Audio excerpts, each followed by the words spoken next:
but you know Nevada. Local to Las Vegas. Yeah, I didn't move to Vegas. he's a Nevadan. Paul.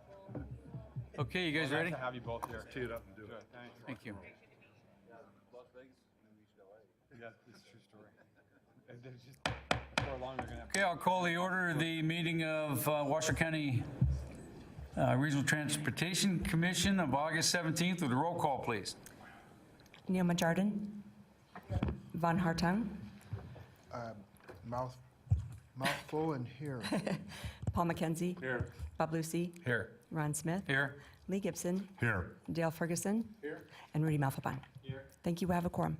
Okay, if you all please stand for the Pledge of Allegiance. Mr. McKenzie, would you lead us? Join me in pledge to our flag. I pledge allegiance to the flag of the United States of America and to the republic for which it stands, one nation, under God, indivisible, with liberty and justice for all.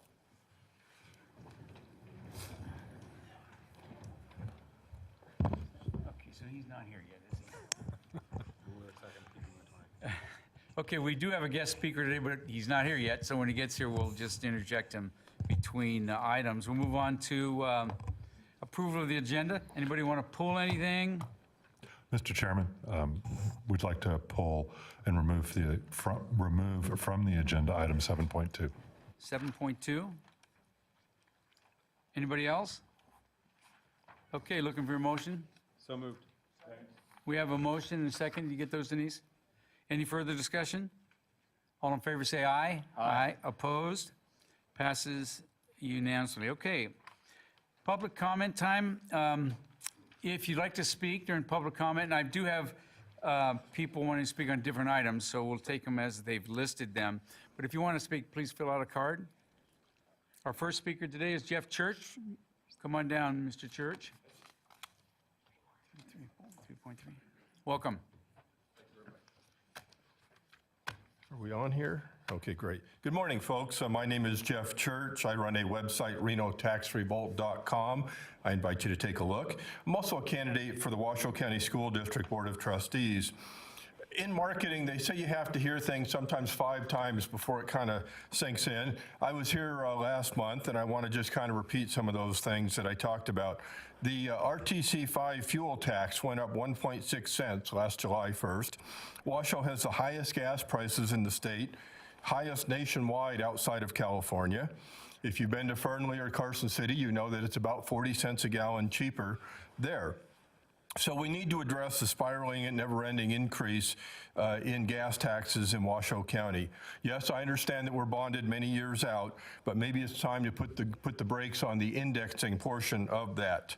I also think it's time that RTC funds be used for flood-prone areas, bridges, and also that we plan to for light rail. I never thought I'd say that, but I'm saying it. I think we're ready for light rail here in the Washoe County area. You know, it's tax. It's not only the gas tax. Washoe has the highest sales tax in the state, among the highest in the nation. Our property taxes are maxed. We have a ballot measure, WC1, for flood tax. It's going to go on the ballot and potentially exceed the 3% property tax cap. There's an AB 379 parks tax that passed the legislature. So when will the taxpayers get a break? Now, getting into light rail, I'm a product of San Diego, although I do have my blue Nevada license plate that I'll never give up. So I've been here quite a few years. But in San Diego, they have a great trolley system, wonderful mass transit, just like Washington, D.C. Now, I know that past RTC studies show that people don't want to take buses. Many of the people that have cars and can afford cars don't want to do that. But light rail is perceived differently. And I think it's time for a study for light rail for the Washoe County, Carson City area. I mean, imagine something from Carson City all the way up to UNR, out to Spanish Springs, maybe out to Fernley. It would be wonderful. And, you know, if you live in Spanish Springs or you can't get there from here at rush hour. It's incredible. So we really do need to look at that. And I appreciate your time, and thank you very much. Thank you, Jeff. I do have several cards for different items. Anybody wishing to speak at this time during public comment? Oh, come on down.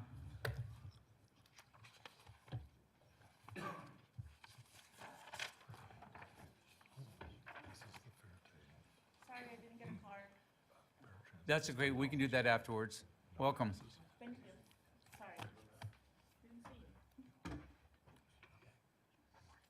see you. Where's, oh, hi, Dave.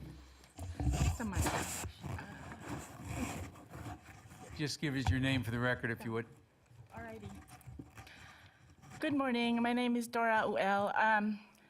And I'm totally blind. This is my fiance, Juan Martinez. We're both blind, and this is my CNI dog.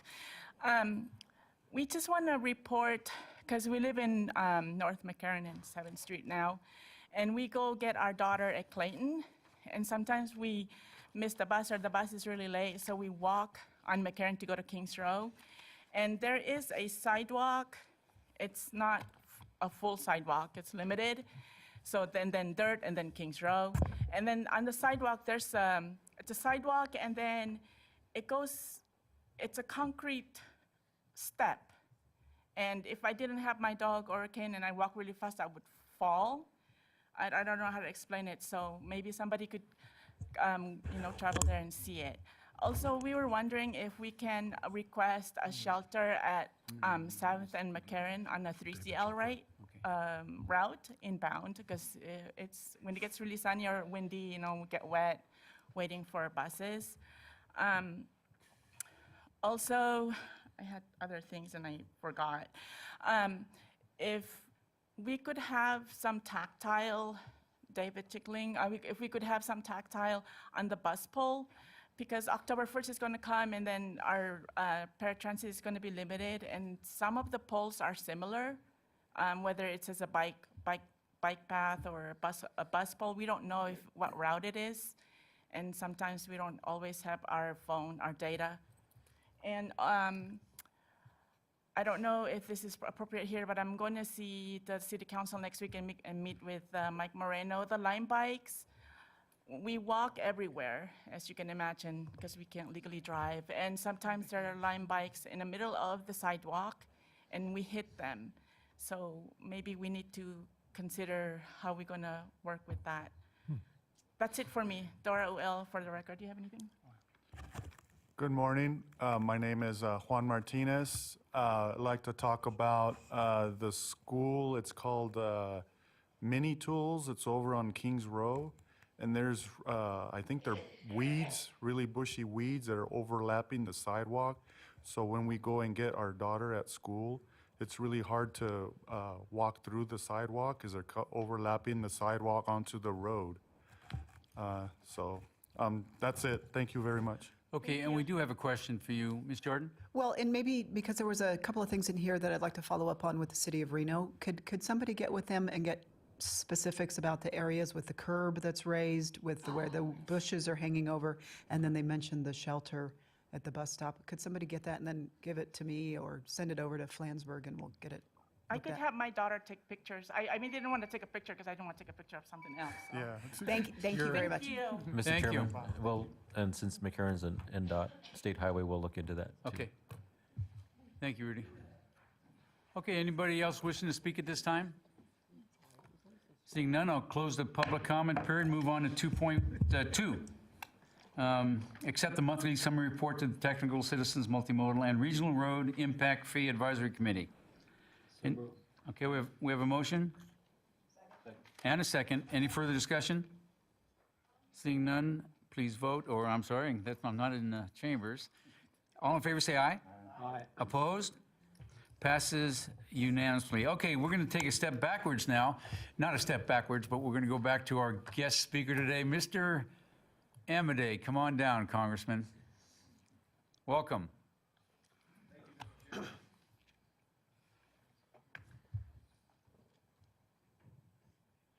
Thank you for making some time today. For your record, I'm Mark Amodei, representing Nevada's original congressional district. Folks down in Clark County may have taken number one, but we were here before them, so we'll just call it the original congressional district. Happy to be here. My purpose in asking for a spot on your agenda was to provide an update. From time to time, we try to circulate amongst the various political subdivisions and entities throughout the district to let them know what's going on federally in areas that we're working on of specific interest. In this case, with Mr. Gibson and your consultants in terms of finding funding for your stuff, but also to provide an opportunity for direct communication in terms of stuff that may not be on our radar screen, but should be. And so here we go. We'll start out with some of your stuff that we've been working on, the Virginia Street project and the capital investment grants, stuff that we've worked very closely with Mr. Gibson's folks and your consultants in John Porter's office. So we continue to try to provide direct input to those entities and agencies that make those decisions. I know we've had some successes and some disappointments recently, but nonetheless, we feel good about where you folks have positioned yourself via your work with your consultants and with Mr. Gibson and his staff coming back, as well as the contacts we've made. So some of our highest priorities are making sure that you're in the best possible spot to continue to get funding for the South Virginia project, and also for the bus fleet updates and things like that. So with that, if there are specific questions, I'd be happy to respond to them. I want to apologize to your vice chairman personally for being 4 minutes late, but my arrival was a project of regional transportation from the Carson City line here to 9th Street, which I'm happy to report is in pretty good shape as far as my experience was. But I was driving a 71 GMC pickup, and sometimes it's a little hard to assimilate with the more modern vehicles on our surface transportation corridors. Thank you, Mr. Chairman. Okay, do you have any questions or comments from the congressman? Not so far. Are you all done? Well, I'm kind of in the receive mode for you folks, or the personal attack, if that gets things started.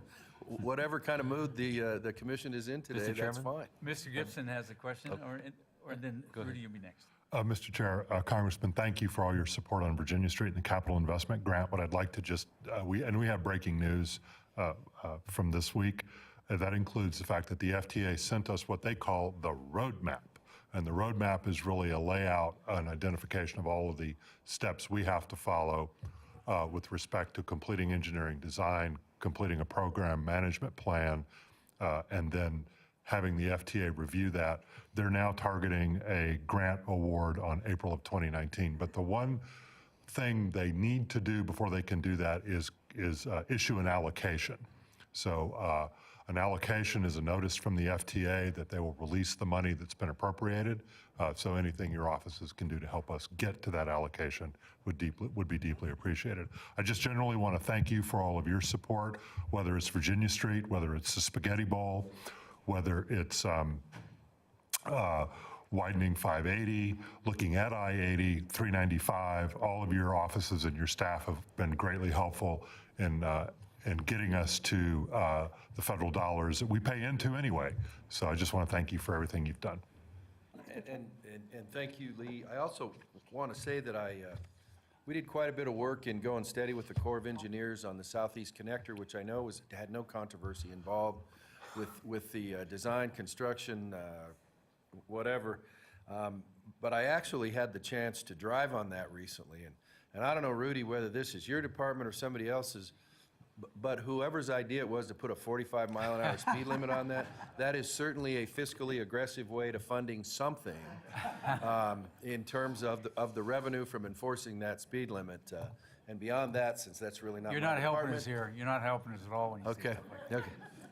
Well, Rudy can tell you that happens from time to time. Mr. Malfavon.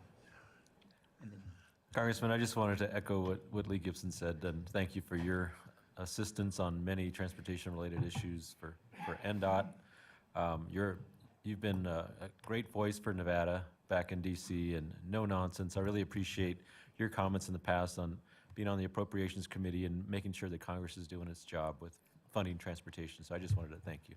Well, and thank you, because I know there's some days when some of the folks on your staff, the word thank you is not the word they'd probably use first when describing some of the challenges that we faced. One thing I do want to put on the radar screen, I think it's already on the radar screen and it's way out, but it's one where people in your position and in your position, Rudy, are, you know, we always talk about reacting to growth and reacting to this and that and all that other sort of stuff. And we do a decent job of it because basically we have to. But one of the things that we're looking at right now, and I know that everybody is working on, is quite frankly Interstate 80 East between here and Fernley has become a challenge. You know, in the old days for this region, if you had a 4-lane freeway, it was like nirvana and yay, and we don't have to worry about that anymore. Those days are in the rearview mirror. But as we talk about that issue and talk about other regional issues that extend beyond Washoe County, and we talk about things like the way advanced planning of this end of I-11, I look forward to continuing that dialogue to make sure that when we talk about where does it come out and how does it interact with what we know is the challenges are on the ground in eastern Washoe County, but also over into Story and Lyon County, those sorts of things. I know that there are times when somebody goes, you know, if Amodei wanted to be a traffic engineer, maybe he should have gone and done that instead of doing what he's doing and given us his 2 cents worth. I am mindful of the fact that my qualifications as a traffic engineer are 0, okay? So I'll put that on your record publicly. But that notwithstanding, as we look at opportunities, you're going to have a change in leadership of the Transportation and Infrastructure Committee. And so, providing that things go in November to where the Republicans are still in the majority of the House, you've got a couple people, whether it's Jeff Denham or somebody else, that are going to accede to that.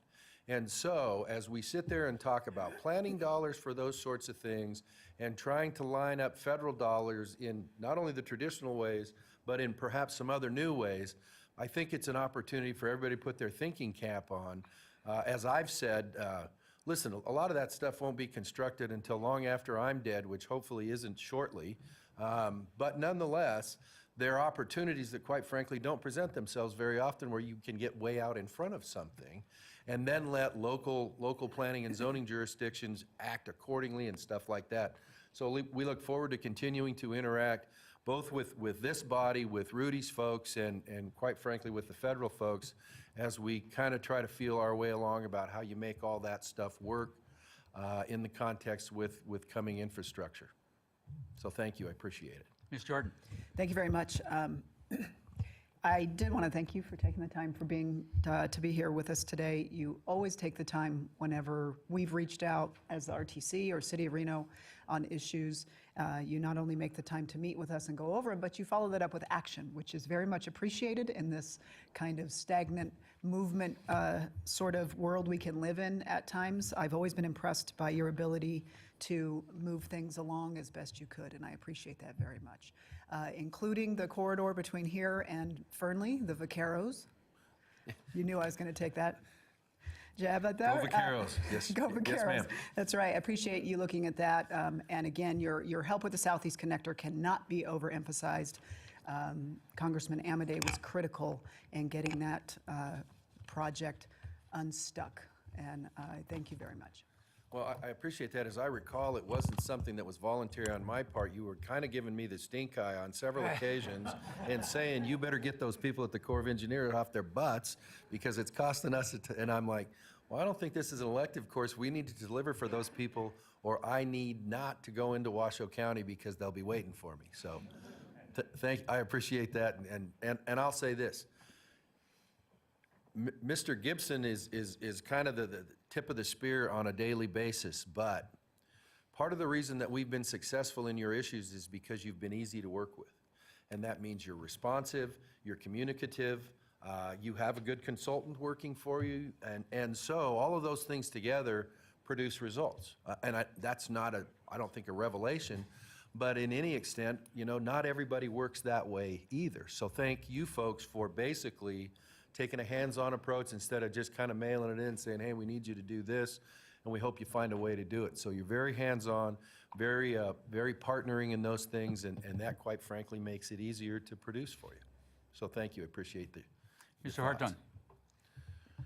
Thank you, Mr. Chairman, and welcome, Congressman. And I'd like to mention that the Congressman had a group of veterans in this chamber a couple of days ago for what I would refer to and term as a lively conversation. You did very well at handling that. There was a statement that was made about the fares for veterans and how they had gone up. And so I'd like to provide you and your staff with our rate table. And I've also asked Mr. Jickling to put his phone number down so that he can answer any of those questions for you. And he's probably the foremost expert that we have in this area, and he can tell you what it has been and what it is, and he can tell you ridership, and he can give you all the critical information. With respect to your not being a traffic engineer, Congressman, that's very humble, but what you have been very instrumental in is appropriations. And that sometimes is more critical. Being a traffic engineer is one thing, but funding it is completely something else, and therein lies the key. I would certainly like to have conversations with you about the East Truckee Canyon, and I think that there's some opportunity to have maybe a partnership with Amtrak and work with Amtrak. It would certainly be cheaper to come up with some kind of a deal where we can move people on that rail system versus trying to widen that constrained freeway. Because, I mean, if it was out in the middle of nowhere, if it was from Fernley to Winnemucca, that's a no-brainer. Adding capacity is a no-brainer there. But when in the canyon, it's going to be an extremely costly endeavor that I believe that rail will solve much faster and much cheaper. So I'd love to have that conversation with your staff and ultimately with you. We'll get that done within 30 days. I appreciate it. Thank you. Time out for a minute. If somebody swats a bug out his back, it's driving me crazy. Is it, Mark, you is got a bug going up and down your back. is it a big one? You got it. That was a pet, thanks. I was aware of it, Congressman, but I wasn't going to be the one to come up and smack you on the back. I was afraid you were going to take a shot at me. If it was around the front, there'd have been plenty of people wanting to do it. Thank you, Mr. Chairman. Congressman, I just want to thank you for all the work you do for the area. I mean, every time, if you haven't worked with Mark in DC or here, and I've been to DC several times, either RTC or the flood project, he is usually on the phone before we leave the office trying to take care of our problems for us. So I've enjoyed working with you, and I'm sure we'll continue to do that, and thanks for all you do. And we'll continue to attempt to make people feel like they're getting good bang for their federal representation buck, so I appreciate it, Mr. Chairman. And thanks for coming here today. Yep, happy to do it. Thank you, Congressman. Any other questions? Thank you, sir. Yep.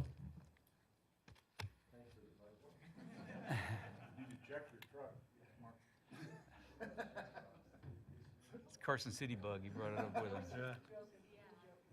Okay, we'll move on to consent items.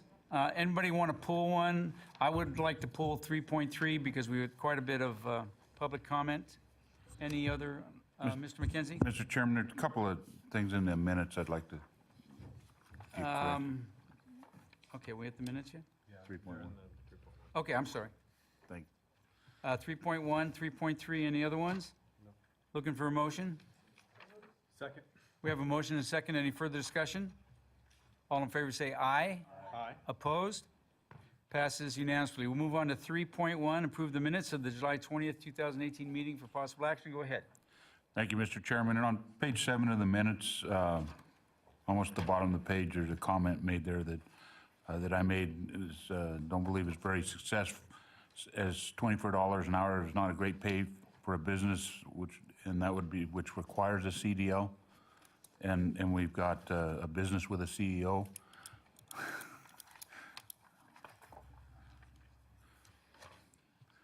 I'm sorry, what are you, And that would be it. okay. All right. Any other conversation? Second. We have a motion and a second to approve 3.1. Any further discussion? All in favor say aye. Aye. Opposed? Passes unanimously. Okay, 3.3, acknowledge receipt of the Virginia Street Bus Rapid Transit Extension Monthly Progress Report. Who's going to do that? Mr. Chairman, I'll introduce this item. This is a standing item that we now have on the commission agenda with respect to this high-profile projects similar to Southeast Connector, similar to Fourth Prater. We will be bringing this item forward each month for the commission. Currently, the project overall is at a 90% completion with respect to the design. We are beginning the utility relocation work, which is slated to start the week of September 4th. We'll have 4 construction crews working the Midtown section of the project, relocating, replacing, and upgrading aging utilities within that section of the roadway. I do know we have had a number of meetings. I'd like to ask Michael Marino to step up to the lectern, please. There have been a number of meetings over the last several weeks going over a number of these issues, and I'd like Michael to perhaps walk us through a chronology of those meetings as well as summarize the substance of those meetings. Michael? Thank you, Lee. For the record, Michael Moreno, Public Affairs Manager for the RTC. At your stations, you have a copy of the PowerPoint that I'm going to reference. Over the last few months, we've been conducting a number of activities for outreach. As you are all aware, we received our FONSI to proceed with the Virginia Street project on June 15th, and we began preparing for dissemination of information and the start of construction in the weeks following. In this PowerPoint, there are a number of activities that are outlined, which began with the receipt of the FONSI in June. So we've been receiving calls from businesses, and we've been having business meetings with them to hear their comments and their concerns and see if there's opportunities for us to change some of the things that we're going to be doing. Denise, you can go ahead and go to the next slide. Oh, sorry. So there's the activities for June. I'm not going to go through these because I want to go through this a little quickly.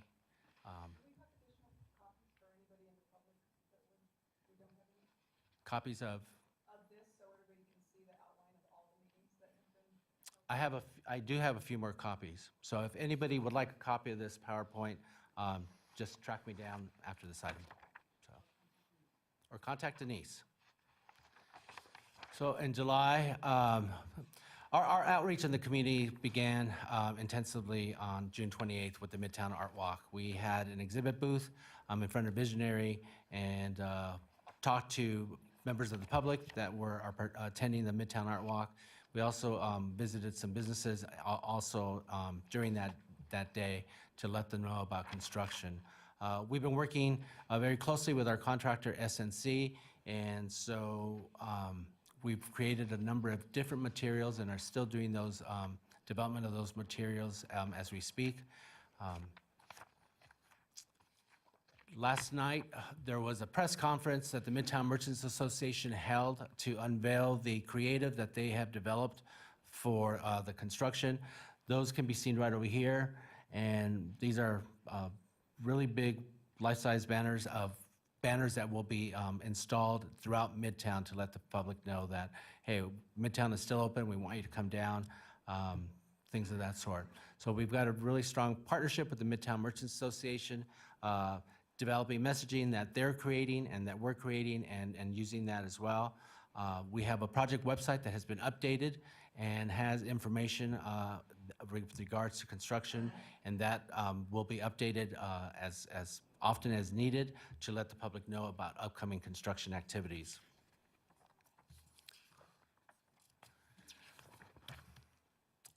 One of the resources that we have developed for the business community is a business support program. And we have been sharing this information. We first introduced it to the Midtown businesses on July 30th. And we've developed a number of different ways to help support them, to get people to come down to Midtown during construction. We're developing, as I said, materials, which I'll show you in the upcoming slides, to let folks know about the different ways to get to Midtown. Outside of Virginia Street, there's a great grid of streets on the side streets that people can get to Midtown. We're purchasing gift cards that we are using for giveaways to the various businesses in Midtown. We're going to be developing various events and participating in established events. On August 2nd, we went to the Nevada Museum of Art for their first Thursday, and we met with members of the public to let them know that construction is starting. Here's where you can find information at virginiastreetrapidextension.com, and we encourage them to sign up for a drawing to win a gift card to a participating business. Some of the materials that we're creating, this is a map that is in its final review, and it outlines the detours that folks can get to Midtown, and including transit as well as in there. So we'll be preparing this information, and it'll be available through our website, through social media, and we'll share this information with the Midtown businesses as well. We're going to be creating graphics that will help illustrate the work that is coming up. And as you all know, phase 1 is going to be starting on September 4th, and that's the utility relocation portion of the project. This graphic is illustrative of the trench that is going to be dug. We will have traffic closed to northbound on Virginia Street, and we'll only have southbound travel lane during the construction that's coming up. So we'll be sharing this information as well with the businesses and have this available on all our communication tools. The events that I mentioned earlier, we have our first event coming up, and this is the Transforming Virginia Street Construction Block Party Kickoff. This is going to be on Thursday, August 23rd from 5:30 p.m. to 8 p.m. This is going to be located on Cheney Street, on that street and in the parking lot right adjacent to Midtown Eats. We're billing it as a pre-Playa celebration. We're going to have some fun things that we're going to be doing there: construction, photo booth, an art car, a DJ. We'll have sponsored food and non-alcoholic beverages and giveaways. And we're also going to have share your ideas for potential public art in the corridor, working with the City of Reno Arts and Culture Commission on that. We're encouraging the people to sign up for the Virginia Street project updates on our website, and for those that do, they will be put into a drawing to receive 2 Burning Man tickets plus Playa accessories. And so hopefully we'll get a lot of folks that will come down, and this is not just for the Midtown community, this is for the entire Reno-Sparks area to come down and check us out. As you may recall, during the development of the Virginia Street project, we had a lot of interest in increasing alternative choices throughout the corridor, one of those being bike facilities. And although we weren't able to put bike lanes in the Virginia Street corridor, we did talk about putting, improving the bicycle amenities on the parallel streets. So on Monday, we're having a meeting on August 20th at Reno City Hall to invite the public to come and see some alternatives that have been developed for Center Street and Sierra Street to get folks from the university down to Midtown. And so we're really excited because I think we're going to have a pretty packed house on that day, because we have had widespread distribution of that information that we put out throughout the community, UNR, as well as the Virginia Street Midtown stakeholders. So, and Councilwoman Commissioner Jordan will be there, as well with Councilman Delgado and Councilman Bobzian, who will help us kick that off. So we're really excited for that. Last but not least, our business support program. When we had our meeting on July 30th with the business, Midtown businesses, we had about 40 businesses there. And so that night, they all signed up for the business support program. This slide up here and this poster down here illustrates the number of businesses that have signed up and have shared their logo with us so that we can help promote them even more. You know, last night, I mentioned that we had the Midtown Merchants Association had a press conference, and Lee made a comment to me about, and to the group, that really resonated with me, is Midtown is celebrating their change. And I think you'll hear that from a number of businesses. Nobody is diminishing the fact that construction is going to be a challenge, it's going to be hard, but we're working together. We're working together so that we can all be successful. And at the same time, we want to convey a positive message for the construction that's going to be happening as we transform Virginia Street. And it's incumbent upon all of us to do that so that we continue to invite the community to come down to Midtown and patronize the restaurants, the retail shops, the drinking establishments, because we want Midtown to be successful, because if they're successful, we are all successful. So I think that's all I have. I know I talked a lot. Okay, Michael, questions or comments? Okay, thanks, Michael. I'll open up the public hearing portion of this item. I do have speakers. Limit your comments to 3 minutes if you would. First speaker is David Lorenz. Come on down, David.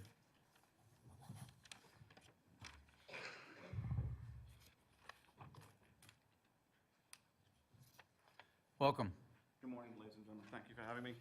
I would like to ask the chairman for additional time. I received an email from one of our merchants this morning. He is not able to make it. He's a single father. Had to take his child to a doctor's appointment. If I'd be allowed to read his letter to you in addition. You can submit it and we can read that, but you have 3 minutes. You have quite a few speakers from your shop, so.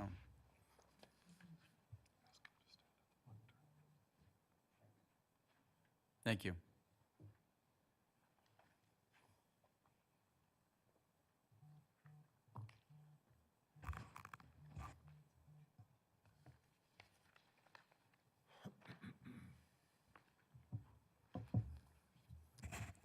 Good morning, ladies and gentlemen. Thank you for having me. My name is David Lorenz. I am the owner of Michael & Son Jewelers in Midtown. A stakeholder is a person or a group of people who can affect or be affected by a given project. Stakeholders can be individuals working on a project, groups of people or organizations, or even segments of a population. A stakeholder may be actively involved in a project's work, affected by the project's outcome, or in a position of the project's success. Excuse me. When we first met with Michael Marino and other staff members of RTC, members of SNC, the owners of Morgan's Lobster Shack, the owners of Rue Bourbon, Blake Smith, Devin Reese, and the owner of Styx, we were informed that we were all stakeholders in this project, and the RTC cared about the local businesses in Midtown. All the owners stated that their frustration that if we were stakeholders in this project, then why the lack of communication and insensitivity on the part of RTC? We should not have heard about the start of the construction through an article in the RGJ. Having seen longtime businesses such as Los Compadres close after 22 years, and the owners of Louis Bass Corner and the Depot report slow sales during the 4th Street Parade Way project, in addition to Black Rock Pizza and Marble Slab Creamery closing in Sparks caused by the effects of the Pyramid Way North McCarran expansion, we decided if we are truly stakeholders, we need our concerns to be heard, and we need to be proactive in suggesting ways to make this project a success for all the parties. At a second meeting, we suggested the start time be delayed to after New Year in order for the Midtown merchants to have time to properly plan for the upcoming project and enjoy a successful holiday season. We also suggested a vacant lot on the corner of Tonopah and Arroyo be used for employee parking since we'd be losing parking on Pueblo. We suggested turning Pueblo into a two-way street. We also discussed with Kathleen Taylor about cross-marketing with other Midtown merchants and possible other options. When Michael Marino contacted me about meeting with Lee Gibson and SNC this past Wednesday, we decided to offer a compromise to our original position that would be beneficial to all stakeholders. That is to start construction as planned on September 4th and continue until October 31st. The project would shut down from November 1st through December 31st. This would allow for both north and southbound traffic, which is vital to all Midtown businesses to be successful during the holiday season. According to Dan LeBlanc, the SNC project manager, this closure would equate to only 22 days. Since there was no construction during the last week of December, and Lee Gibson was giving them the entire week of Thanksgiving off. This could delay the project 4 to 6 weeks. 1 week of that 22 days could be made up in September during street vibrations if the City of Reno and RTC would issue a waiver to continue construction. A follow-up meeting was scheduled yesterday at 1:30 p.m., only to be canceled 3 hours before by RTC. In closing, our company, Michael & Sons Jewelry, and most Midtown merchants fully support and recognize the need for this project. In a KOLO 8 interview yesterday, Lee Gibson stated his desire to work with the local merchants. I hope this to be true. If we are all truly stakeholders, I ask you to listen. By doing this, RTC will not only create an atmosphere of goodwill, but show the community that we can all work together in creating a community for all of our families. Thank you. Thank you, David. Okay, next speaker is Shannon Lorenz. Come on down, Shannon.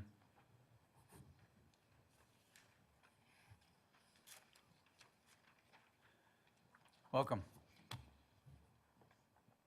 Good morning, thank you. My name is Shannon Lorenz, and I own Michael & Son Jewelry Company. Speak into the microphone if you would. Sorry. As a Midtown merchant, I discovered that the construction on Virginia Street will begin September 4th, 2018.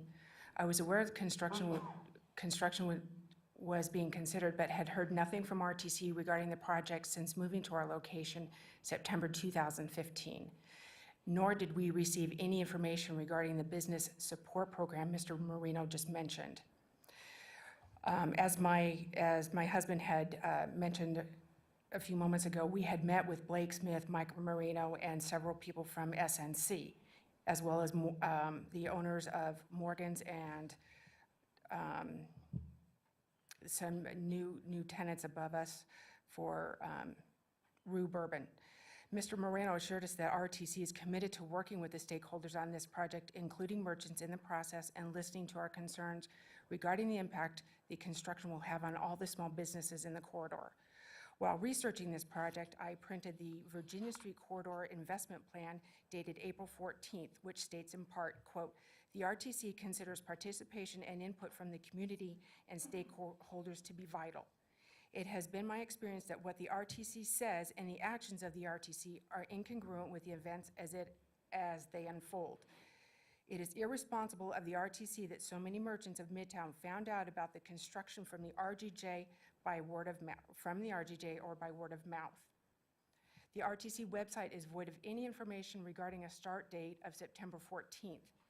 An article posted on the RTC website dated July 27th is vague. It asserts the project phasing is being considered with a utility relocation phase beginning fall of 2018. It is not unrealistic to surmise that by July 27th, the RTC would not have already set a firm date to begin construction in an effort to coordinate construction crews. The lack of communication regarding the project by the RTC on their website within this community is severely lacking. Again, I support the project and acknowledge the need that it needs to be done. RTC has a lot of work to do to improve communication within the community and needs to take this opportunity to assess how they can engage with merchants on this project moving forward. If anything is to be learned from this experience, it is that the RTC holds itself to a higher standard regarding the future communications with the city and the citizens they represent. Thank you for your time. Thank you, Shannon. Next up is Erica, and I'm going to butcher your last name. Taju? Okay, Erica, come on down. Welcome. I used to be a Lorenz, but then I got married, so that changed. So my name is Erica. I am the third generation of Michael & Sons in Midtown, and I'm also a fourth generation Nevadan. So originally I was going to come up here and talk about how I'm a fourth generation Nevadan, who the people are of Midtown, and basically how this project can have a real detrimental effect on the businesses of Midtown. But after the work I did yesterday, I decided to switch my MO a little bit. So I was originally going to try to persuade you all to see it my way, and I don't know if that's even going to be heard. So I put in a lot of effort alongside several of my fellow Renoites in this room to help find a compromise to make this project successful for everybody involved. When I first learned of this project, I was overjoyed. I knew that our store, along with several others, would be in a part of town that's growing, successful, and fits all the beliefs that I was born and raised on. I was raised to help your neighbor, support the little man, and simply just have respect for those around you. Well, yesterday, I took time out of my day, and I walked the streets of Midtown to get to know my neighbors. I never thought I'd feel so discouraged, enraged, and outright disappointed. I grew up in this town thinking that us Renoites would stand up for each other. But after talking to multiple business owners, employees, and just residents of Reno, I learned two things. First, I learned that you, RTC, have let your city down. You've lost the trust, compassion, and faithfulness that we once had. We thought that you were here to improve our city, embrace the outrageous growth that has become Reno Sparks, and to make us all successful. Every person I talked to yesterday agreed that this project, in the long run, needs to happen. It's going to have an impactful, positive outcome on our city. The one thing we all disagreed on is the way that this project is being handled. In speaking to owners, they were reluctant to speak at this meeting due to the unshakable feeling of not even being heard. They have attended the meetings, heard you all speak, and present your painted ideas of positivity. You know what they all said? They said, Erica, good luck. They're not going to hear you. After all these years, meetings, and time wasted, they never hear us, so what's the point? You should all be utterly ashamed. You've portrayed this image that you'll be helping all the businesses make this project as seamless as possible, but yet you've not walked the streets to talk to the people who have poured their lives, souls, and life savings into these businesses. Second, I have learned that our Midtown is more than just some place for the little guy of Northern Nevada to start their dream. Midtown creates lives, fulfills dreams, and creates a life for not just this generation, but those to come. Did you know that of the 200 plus businesses of Midtown, we have a $300 million economic impact per year? Midtown was built on the little guy. We're the backbone that is Reno.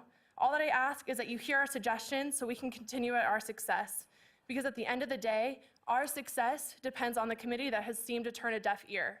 My hope for today is that you look closely at all the alternative options that have been discovered to lessen the impact of this project on Midtown as a whole. Thank you for taking this time to listen to us. I hope that you've heard us. Thank you. Thank you, Erica.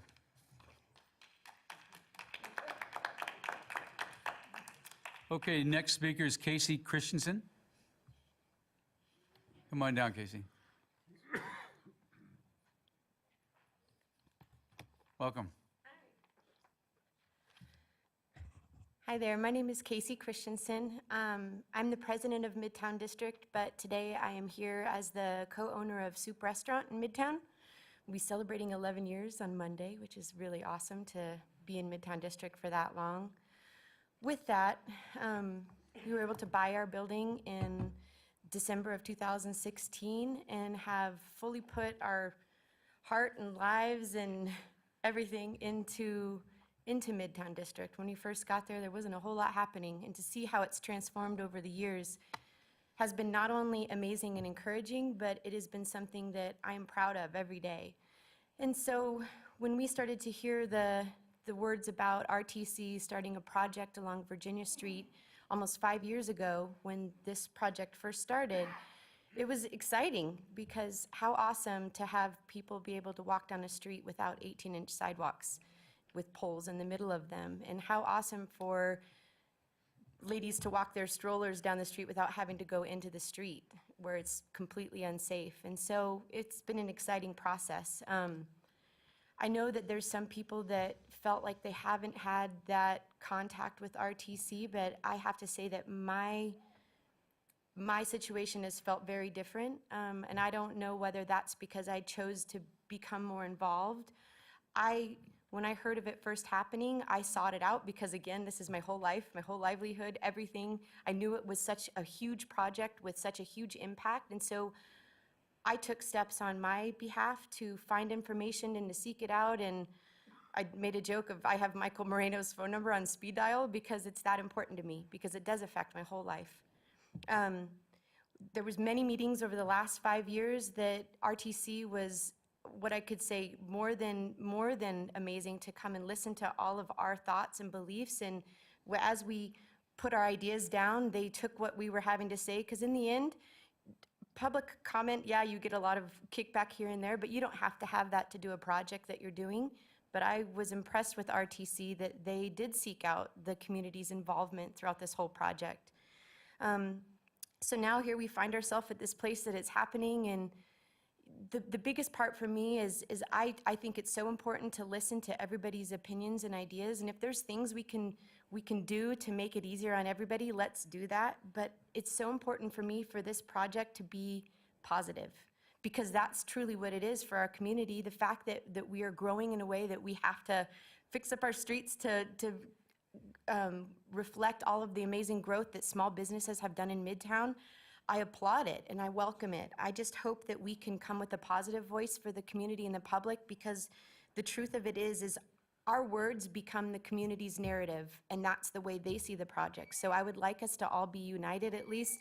I love all of our businesses in the area, and I want us to work together, and I hope that RTC and all of the businesses in Midtown can continue in a good way. Thank you. Thank you, Casey. Next up is Steve Grunmeyer. Steve? He wants me to speak. My name's Cody Cohen. Should be right there as well. Okay. My name's Cody Cohen. I'm the business owner of Good Deals on Wheels. We're located at 901 South Virginia Street at the corner of LaRue and Virginia. I'm happy this project is coming. I understand that issues are going to be coming with the construction. My issue is more with some of the design implementation. About a year ago, the design shifted of moving the rapid bus stop from the current location that it's at the corner of Center and Mary, where they connect to Virginia Street.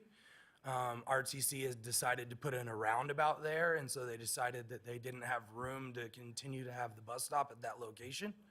So they shifted that location 2 blocks down to the front of my property at the corner of LaRue and Virginia. We've been operating a car dealership there for 20 plus years.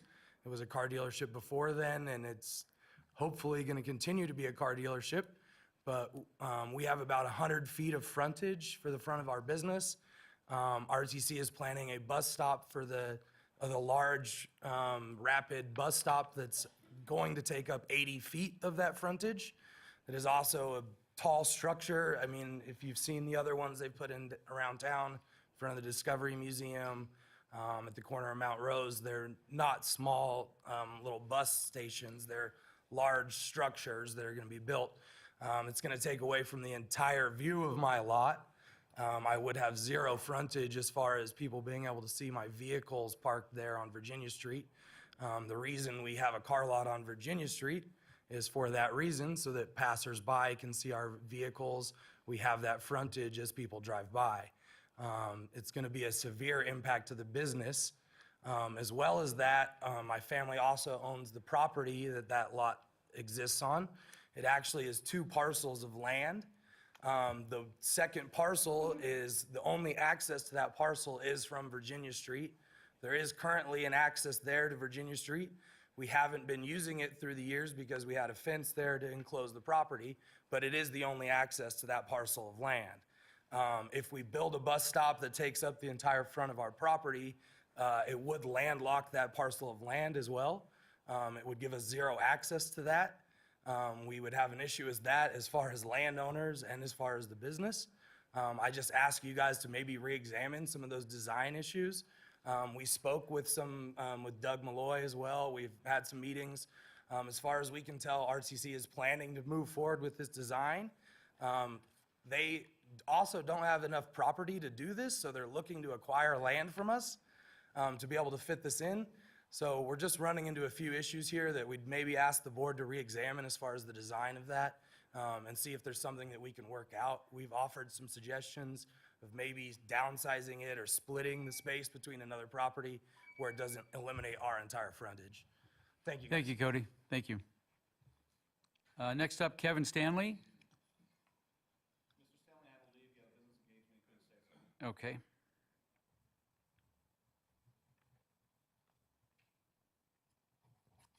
Okay, then,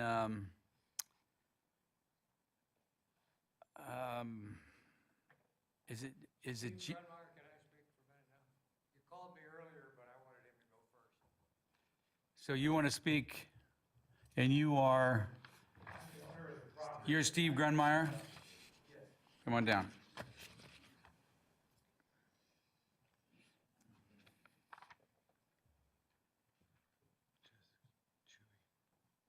That property has been a car lot since the 1930s. I've been there 20 years. I finally got it paid off. We have a couple business owners here, too. I think Ron and Bob have both. Ron ran a grocery business, didn't you, Ron? Yes. And Bob is a veterinarian. I don't know how you'd like your business built behind a big structure like that and try to operate. I have never seen a car lot in this whole town where you could not see the cars. I mean, as soon as that structure goes up, we're out of business. It's going to decrease the value of that property tremendously, okay? It also is going to just flatten the business. Now, what percentage, and it's a very successful business.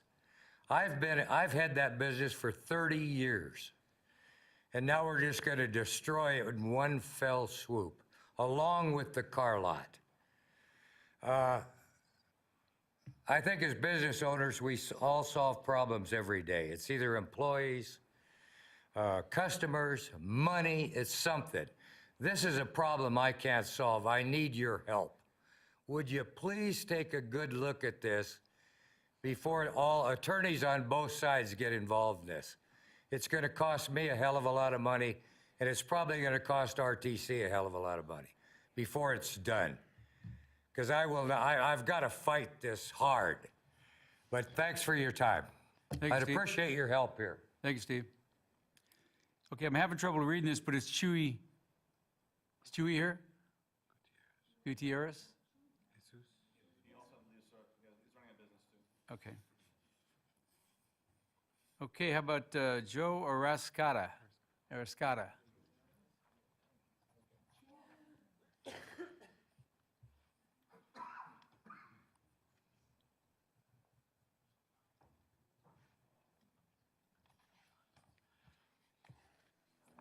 Welcome, Joe.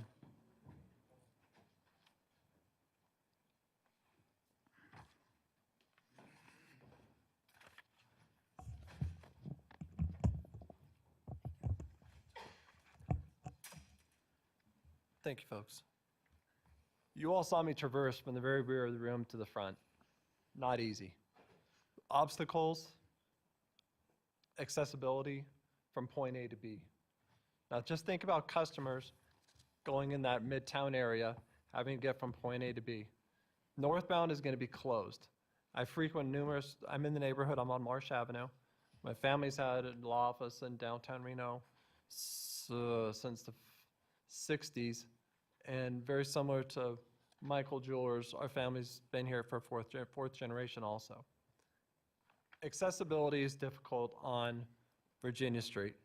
You don't have to get in a wheelchair to see it, and it's been pointed out that 18-inch curbs or sidewalks with poles in the middle provide a comical transportation from Virginia Street down to Mount Rose. I've had to push in the street. I've had to be avoided by cars. Been almost bumped a couple times. Now with my wife and our son in our stroller, there's another issue. We had friends in town that had twins, who brought the twins, and we could not go down Virginia Street. I don't necessarily object to the project. It's just the way that's being presented, the way it's being forced, and the way it's being conducted. It needs to be done in a different manner. You have these businesses that have thrived in the Midtown area since the uplifting of Midtown, and they're going to continue to thrive. But they cannot just thrive by themselves. They need assistance through this commission. They need support. They need the acknowledgement that you all are behind all of them. Because we all have seen what happened on 4th Street. We've seen what happened with the business going on even from the Coney Island on 4th, from the Halfway Club, and unfortunately through the Mexican restaurant on 4th. More needs to be done. Throughout this project, I'm encouraging you, and actually, Mr. Gibson, I'm challenging you to walk it. See what it's like during the construction. See if you can get from point A to B. See if you can get some delicious Mexican food. Purchase a beautiful ring at Michael's. Get some lobster. Cruise over to Kaboy and get a delicious restaurant. Great food. Try it. See it. And if you all can't do it successfully, then that's an issue that you all need to take up. But please, get this done and do it right. Thank you all much. Thank you, Joe. Next up is Sharon Whitney. Is it Sharon? Sean?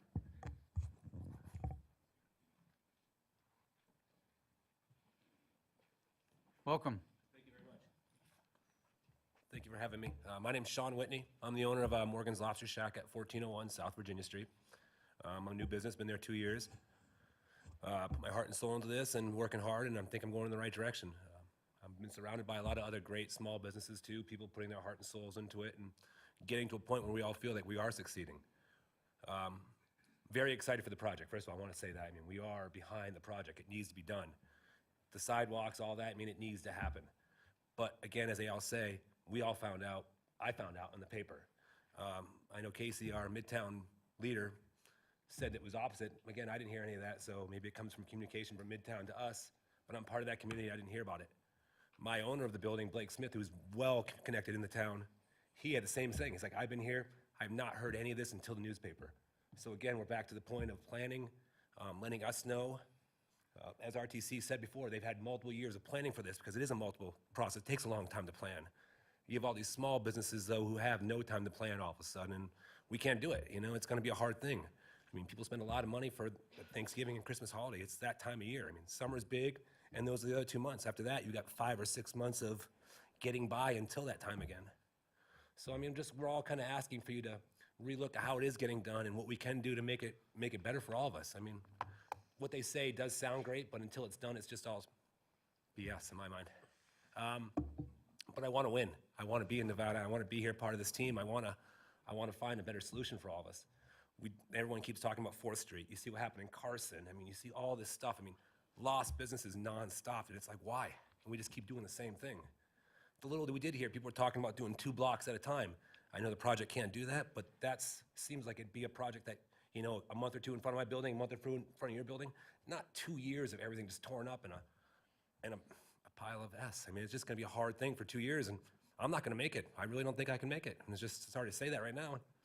A redneck from New Hampshire, when all I got is in this little business here, and I hope I can make it. So I hope you guys can help us, help you make it better for all of us. So thank you. Thank you, Sean. Next up is Kim Keese. Keese? Okay. Maura Barrett. Come on down, Maura.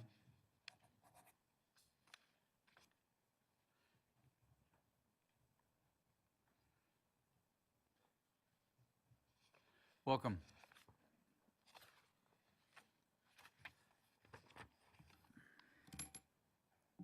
Good morning. I've lived in Reno for several years, and I am a University of Nevada alumni, but I'm here today because I think it's really easy to say that it's only the business owners that are being impacted by all these changes, and that's just not really the case. I think that a lot of people see it as a few business owners are trying to fight the city, and that's not the case either. I think that everybody just wants a compromise that's going to be not detrimental for anyone involved. As a mother of 2 young children, I think that it's about the families a lot, and we depend on a livelihood, especially during the holiday season. So I think that it'd be great if we could just re-examine things and maybe see a compromise that isn't really detrimental to anyone. So just gonna make it quick, and that's it. Thank you. Thank you, Kim. Oh, Maura, I'm sorry, I'm looking at the wrong card. Anybody else wishing to speak on this item? Okay, and if you'd fill out a card afterwards, sir. Welcome. State your name for the record, please. My name is Ryan McKinney, and my family has lived here for at least 40 years, and this is the 3rd issue that you guys, RTC, you dropped the ball 3 times, and it seemed like the only way that you guys are going to hear public, or we're your bosses, and it's almost election time, and the only person that's really safe up there is you, Mr. Commissioner. You're the only one that has a job in November, and if you don't want to, and if you, the rest of the board, don't want to start listening to us, and guess what? In November, the only one that has a job is you, Mr. Chairman. All you rest of you board, very shortly, are going to have to face us in a re-elect, and you want to be re-elected for your offices. So I would start listening to the public. This is the 3rd issue where you guys are not listening to the public about how things are being run here in Reno.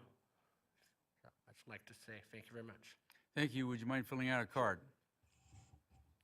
Okay, anybody else in the audience wishing to speak at this time? Come on down, sir.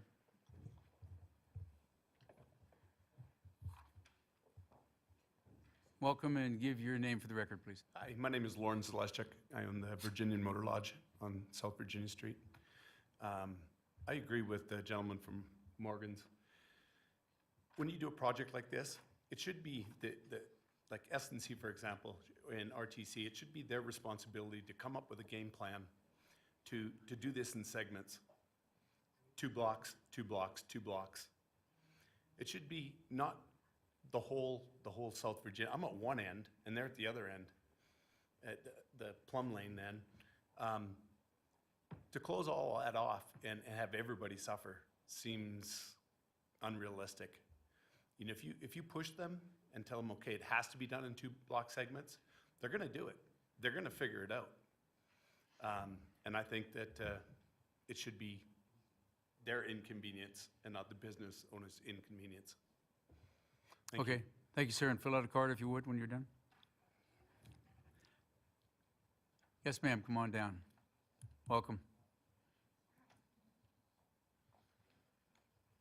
Hi, my name is Morgan Lorenz, and I am a 4th-generation Nevadan, as my sister said, and I plan on taking over the business with my sister after college.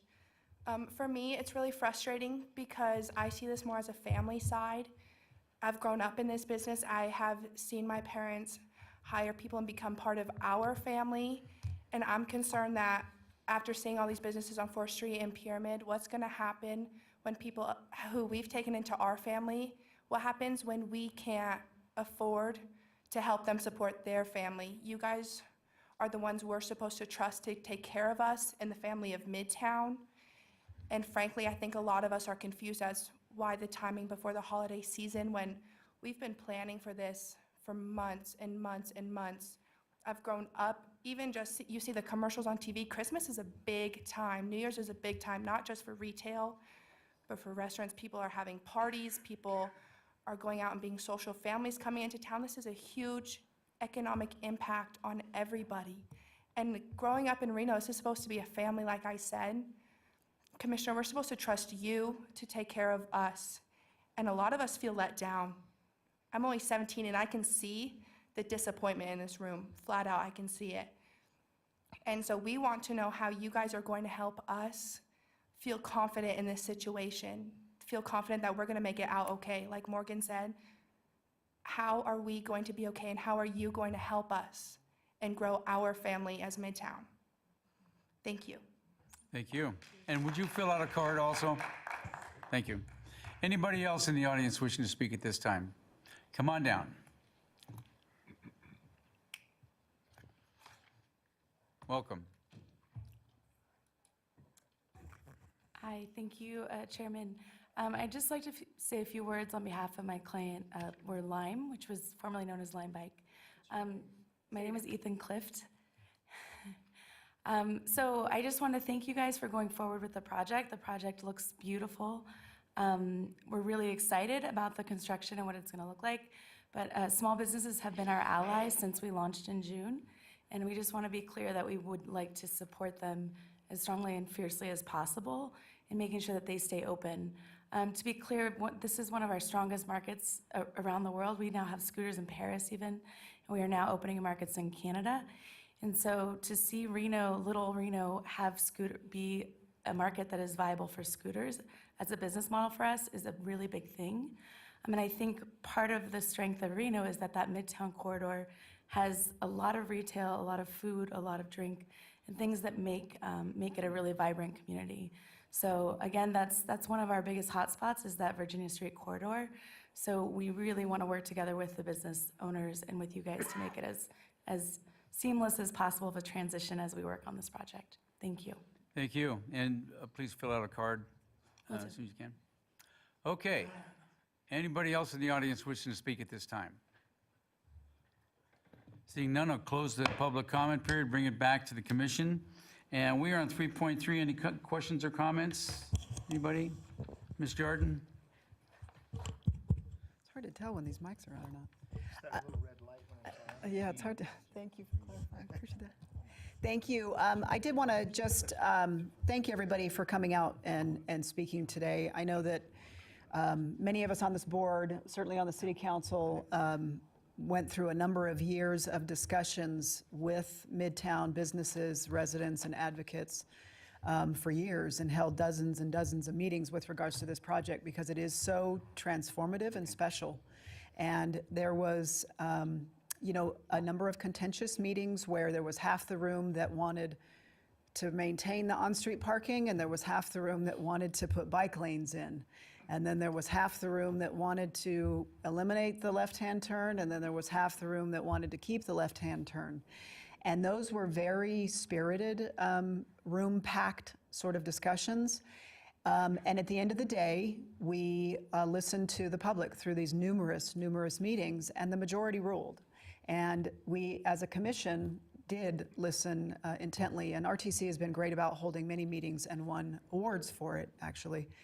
But the saddest thing that I saw that happened during that process, and I'm fearful that it may be happening here, and there's blame to be had at the RTC level, is that it's the division of the amazing merchants and residents in Midtown. You don't want to see that division because you guys built it. You guys built it. You are the blood, sweat, and tears. You're the money. You're the ones out there getting it done. And there's a big segment that say we've been in the trenches all along and we've been involved, and there's a segment saying we haven't heard enough and we want to be more involved. And the last thing I think I want to see is the division of all of you, because you guys are the Midtown family and we don't want to see that.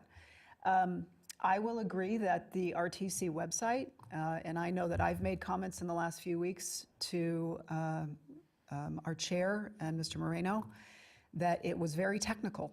It was about Fonzies and approvals and funding and federal stuff, but if I am the layperson out on the street and I access that website, it did nothing for me. And so I know I have been vocal that that's going to be our information hub. And that's, to me, as commissioners and council members, it's where we can communicate with the residents and the business owners and say, here is your hub of information that's going to be continually updated, so you are made aware and you're not being, you're not feeling like you're in the dark. And we need to do a better job with the website, because that is going to be the focal point, and it needs to be useful. I don't know that anybody in the room gives a hoot about the Fonzie at this point. They care about, when is the street in front of my business going to be tore up, and how are people going to get there, and how are we advertising for people to get there, and how are we addressing the issues of mobility and the problems we saw on 4th Street, which we did. How do we remove those or reduce them on Virginia Street? I think that's imperative. So I think the website, I can't emphasize enough that the website has to be better. I would like to talk at some point about the bus stop in front of the gentleman's thing. If there's an opportunity to split it into two smaller car dealership, into two smaller ones, I don't know if that's an option. No, two smaller bus stops. I don't know if you can split them, you can make it smaller. I don't know if that's an option. I question sometimes the huge bus stops. And then there was another person that spoke on something else. I can't think of it now. But my point being is I appreciate all of you being here. I think there is some opportunities for flexibility and working together. And RTC is listening, and I think we have proven that over the years, and I hope that we can hit the reset on the communication. Thank you. Mr. Lucy. Thank you, Mr. Chair. A couple comments that were made that kind of spurred some discussion for me out of the public comment. Mr. Grunmeyer, you're right. I do own a business. I do have a veterinary hospital that I own and operate. And Mr. Lorenz, you know, as a business owner, I understand your frustrations. My business just experienced, over the last almost 24 months, the construction of the Virginia Street, the 4th Street Prater project. And it is very challenging. And, you know, as a commissioner, I sit up here and I listen, and I find myself sympathizing to your concerns and feeling that we do need to address the way we communicate with you, because it was the public outreach is the most important part, in my opinion, from a business owner standpoint, and how we move these projects. At the same time, though, as a business owner, as I sat there through the 4th Street Prater project, it has made my business better. Now, specifically, Mr. Grunmeyer, to the challenge that you have in regards to the bus station, you know, I believe that our staff remains committed to continue to have those discussions with you and seeing what we can do to appropriately address some of those situations as we move forward. And I think, you know, Commissioner Jardin and I both will look into it and see what we can do to help you, because that is a challenge when you have 100 square feet of, or 100 feet of frontage, and 80%, you know, 80% of that's going to be taken up, especially when you're a visual business such as a car lot. I understand those challenges, so hopefully we continue to work with you. But what I want to assure you is the projects that these projects are very different than the projects that we do, such as the Southeast Connector. When we build the Southeast Connector, it's through pastures and there's nothing out there. But when we build these projects that are trying to improve the interior part of our community, the interior part of Reno, the interior part of Sparks, it's going to be challenged because we've grown around them, but we're trying to improve the areas so that your businesses can continue to thrive and for many, many years to come.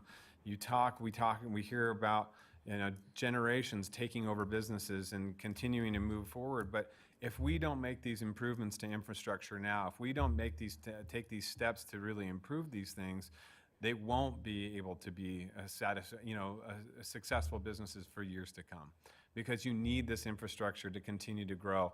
These are well thought through projects. These are projects that we've been working on for many, many years. And I want to make sure that, yes, they are challenging, but we will do what we can to continue to make sure that the public outreach is there for you. Your comments have been heard. They won't go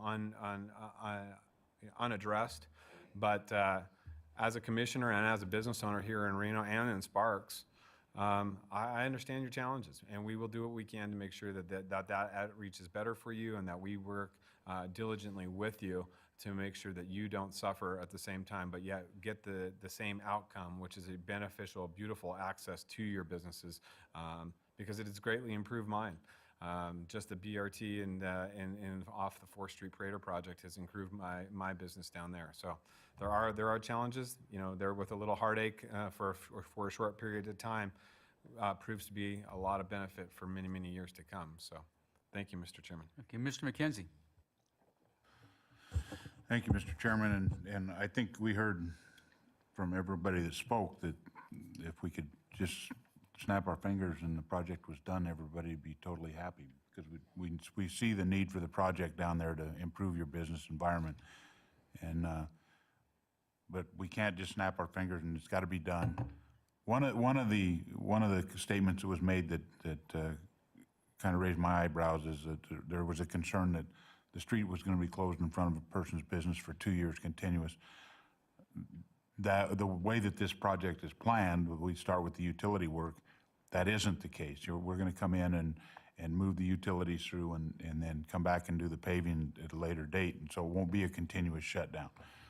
Now, I kind of agree that maybe we can have some discussions about the scheduling on this, as far as looking at that break around the holidays to allow the businesses that opportunity to have the streets open. And something else that I'd like to look into is rolling the project up and down the street, instead of closing the whole street and doing one side and then closing the whole street and doing the other side. Can we roll it up and take 3-4 blocks at a time and roll it up Virginia one direction and back down the other way, so we're not shutting down the whole street? Just an option. I know that you guys have done a lot of work in planning on how you want to get this done and do it as quickly as you can. Changing that process is going to probably add time to the contract. So just if you could look at whether there's a possibility of doing that rather than shutting the whole street down. And that would continue the two-way traffic on Virginia Street for segments, and then we could detour around that. One of the things that I saw, one of the biggest problems I saw on the 4th Street project, especially in the last year, has been the way we've done detours. And I know that was challenging on West 4th Street and at west end of the project when we got into 4th Street, got off of Predator, to actually have a 1 block or a 2 block detour. We're detouring people 15 blocks to get back to a location a block away from where the detour starts. But that we don't have that problem down here, where we can manipulate streets so that we can run those detours a block over and down and stuff. And I really appreciate the work that went into creating this detour map to lay out an idea for detours in advance of the project, so that we can actually post these maps in businesses so people can can look at that and say, hey, this is how I can get to the business if I need to. It's something we can post on the website and do other stuff with. But, you know, I have a big sympathy for the businesses down there because of the effect on the businesses during the 4th Street project. We lost a number of businesses. I come in back direction to a lot of businesses that their business has decreased significantly during that project. And I'm pretty sure that we're not going to see 2 years continuous on this project, but we have businesses that on 4th Street that have been affected continuously for 2 years out of that project. And that's why there were some of them had to close their doors. And so with the experience we have from that project, I'm sure we're not going to make the same mistakes on this project that were made on that one. But I have a concern for businesses being able to survive during this construction and little things like changing our scheduling so a peak marketing season for them, we've got open streets so that they can get full business availability is a small thing in comparison to having businesses go out of business. So that's my thoughts, and I hope that staff will work to try to accomplish some of those things. Thank you. Mr. Hartung. Thank you, Mr. Chairman. And so I tried to take somewhat copious notes, but distilling this down for me was about compromise. And compromise for me as an elected official, and this is something that I've taken to heart, means that nobody gets everything that they want. And so there were 3 things that I saw here: segmenting 2 blocks at a time, close construction down, stop construction from essentially November 1st to December 31st, and then change a bus stop. And I completely get frontage. I ran a business for many years. I don't see any of my clients in the room, but that's a bit of a surprise. There's probably someone out there that was my client at one point. And frontage was everything for us. It was everything. And so I completely get that. So what I'd like to see, and I do think that instead of just pushing this through and giving staff direction, what I think we should do is I'd like to see them bring back a segmented schedule. How can we potentially segment it? Because I agree with Mr. McKenzie, with Commissioner McKenzie about doing a section at a time. Closing construction from 11/1 to 12/31, you've got Thanksgiving in there, you've got Christmas in there, you've got all of this stuff, and potentially you've got cold weather, which we may have to close it anyways, where they would not be able to deal with certain kinds of upgrades. It's snow or possibly rain, either one. Inclement weather, so that could force it anyways. So I don't see a problem with changing that schedule until at least the first week in January, and then relocating the bus stop. I have to agree with Commissioner Jardin. Those large bus stops they're a bit unruly, and I think that we might be able to find a more suitable location. I didn't hear anyone say, don't do it. I just heard everyone say, let's compromise. And so, I'm going to defer to my 2 Reno colleagues, because you guys are the ones who really have to deal with that. I do know that the project at the corner of Pyramid and McCarran blessedly is done, but it was very, very difficult for those businesses. It was tough. I haven't seen the numbers from Raley's, but I know Raley's took a hard hit. It was a tough time for them. So I think it's incumbent upon us to be sensitive to those businesses and try to accommodate as best we can, yet we still have to move forward. Thank you, Mr. Chairman.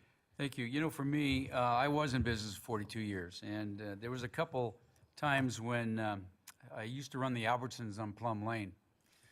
One day I went to work, I couldn't get there, not from anywhere. And I called my supervisor, who was in Boise, Idaho, told him the situation, and his comment was, just think how good you'll look next year on the same date, so you'll be way up. The other time was when I was at Scolari's on Disk Drive. They put a new sewer line in, blocked off the whole street for 2 weeks. Nothing, no business. I get that. And I think one of the fears of people in retail is if the people can't get to your business, they create new habits. They'll find a new restaurant, they'll find a new jewelry store, they'll find a new whatever, and hopefully they'll come back. The problem I'm having here is the length of this project, because we're going to run into the same thing next year at Christmas time, Thanksgiving time. So do you take and extend this project another year because we're going to break it up into different times and drive the people away for a third year? It's all a possibility. I understand your dilemmas, and I understand the bus stop. I just want you to know that we will look at the schedule and do the best we can. It's not going to suit everybody every minute of the day, but it will complete the project. And you know, every project we've done in the last 10 years, when they're done, I look at that and go, wow, this looks great. And there's going to be some heartache. Ms. Jordan. Thank you very much. I did want to also echo some of those comments that, you know, maybe we can have a presentation at the next month where SNC comes with maybe some ideas on ways in which they could modify the schedule to, at least in some regard, accommodate. And we do have to be a little bit careful of saying, okay, we're going to change it 2 months this Christmas and next Christmas, and then we're going to get businesses that come in. Well, my peak season is for Burning Man.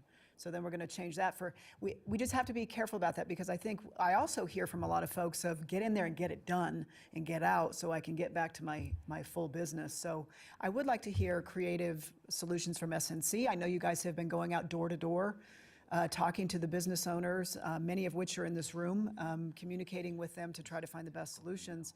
I too have a business that while isn't supported by frontage on Virginia Street, the employees do exit the building and are impacted from it. So I am sensitive to the impacts of all the construction in the area as well. I do think that we need to not lose sight of the exciting things that are within this project. And when, you know, when this is done, it is going to be so amazing. We want to make sure everybody's still in business and doing well throughout and afterwards. And one of the things that we'll be talking about in a bit is how maybe during the break, if we do support a break during the holiday season, is when maybe we can fit in the bike lane construction on Center.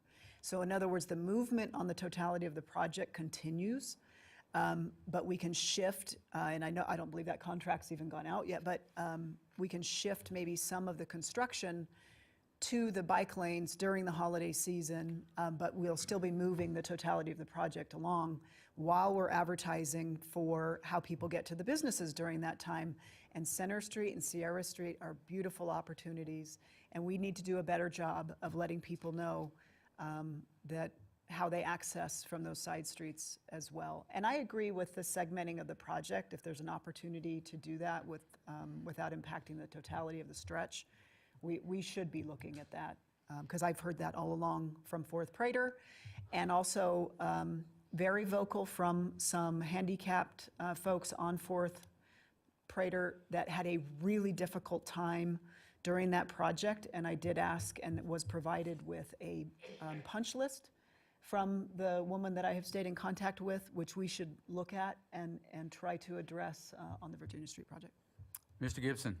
Mr. Chairman, just for the record, I'd like to point out, Mr. Lorenz and I are trying to schedule a meeting for either Monday or Tuesday. Mr. Lorenz, I believe you're going to New York Tuesday night, so we're trying to get that. We are looking at modifications to the schedule. We are also looking at modifications to traffic control. The only editorial comment I will put in about traffic control is, let's remember, traffic control is for maintenance of accessibility during construction, but it's also important to realize it's there for safety. We are there to protect the workers, we are there to protect the pedestrians, we're there to also to protect the automobile users. Safety is the #1 driver in a traffic control plan, and we want to make sure that during construction, everyone remains safe. I do want to remind everyone also at the end of this project, well, one more thing, we are looking at a phased and segmented approach to construction. The utility trench will be dug, the conduits will be placed, then it'll be covered up, and then we'll move on down the road. Same thing when we go back to replace the pavements. We'll replace the pavements, I believe it's in a 2,000-foot segment, get it done, and then move on. So that's part of the the approach we are going to take with respect to sequencing. But again, I want to conclude my remarks by just reminding everyone, if there's one thing we've got to do during this period is make sure traffic control maintains all partners' safety, whether it's the worker, whether it's the customer, whether it's the business owner, or the resident. So just want to get that out there. Okay, any other questions or comments? Okay, seeing none, we are looking for a motion for 3.3 to accept the report. Second. We have a motion and a second. Any further discussion? Yes, sir. Mr. Hartung. Under discussion, we are only accepting the report. That's all we're doing here. We're not Yes, making any changes. No, I understand. Yeah. I just want to be clear. When will this come back to us, Mr. Gibson? Next month. Next month. Thank you. Ms. Jordan? Okay, while we've got the group here, when is the next meeting, update meeting on the project for the community? And what is the conduit? Because I hear the Midtown merchants, and I know there's been email blasts, which are not solely to the Midtown, the ones that are within the group, they're to everybody on the mail list. When is the next meeting that everybody can and should attend? We're in the process of scheduling some meetings in early September, and what we're going to do is perhaps schedule a number of different meetings that Midtown businesses can come to at their convenience. So as soon as we get that schedule together, we will get that information out through our social media, news releases, as well as Midtown. And throughout this process, we've been collecting emails from all the folks that you heard from today. So if any of the businesses have not had a chance to reach out to me or any RTC team, please, I'll be in the back with my business cards and they can get that information and we can exchange cards. But we've started our stakeholder updates. We've had 3 stakeholder updates over the last 3 weeks. And so we have those going out weekly as well. So that's another means for them to get information. But as for a next meeting, we'll start doing those in the next couple of weeks. Great, thank you. Okay, any other further discussion? Seeing none, all in favor say aye. Aye. Opposed? Passes unanimously. Okay, we'll move on to public hearings. 4.1, discussion and recommendation to approve the resolution adopting Amendment 1 to the 2040 Regional Transportation Improvement Plan. The RTP. Amy, welcome. Thank you. We have 2 public hearings today, back to back. This one is for the Regional Transportation Plan, and the next one is for the Regional Transportation Improvement Program. So these are both connected. After this one? For the Regional Transportation Plan Amendment, this is the same information we've been talking about for the last couple of months. We are integrating Phase 1 of the Spaghetti Bowl and adding the auxiliary lanes and additional southbound travel lane on 395 from McCarran to Lemon. We're including the widening of North Virginia Street from 2 to 4 lanes from Panther to Stead, and extending the widening of Lemon Drive, which currently went to Arkansas, up to Chickadee, and incorporating some flood mitigation components to that.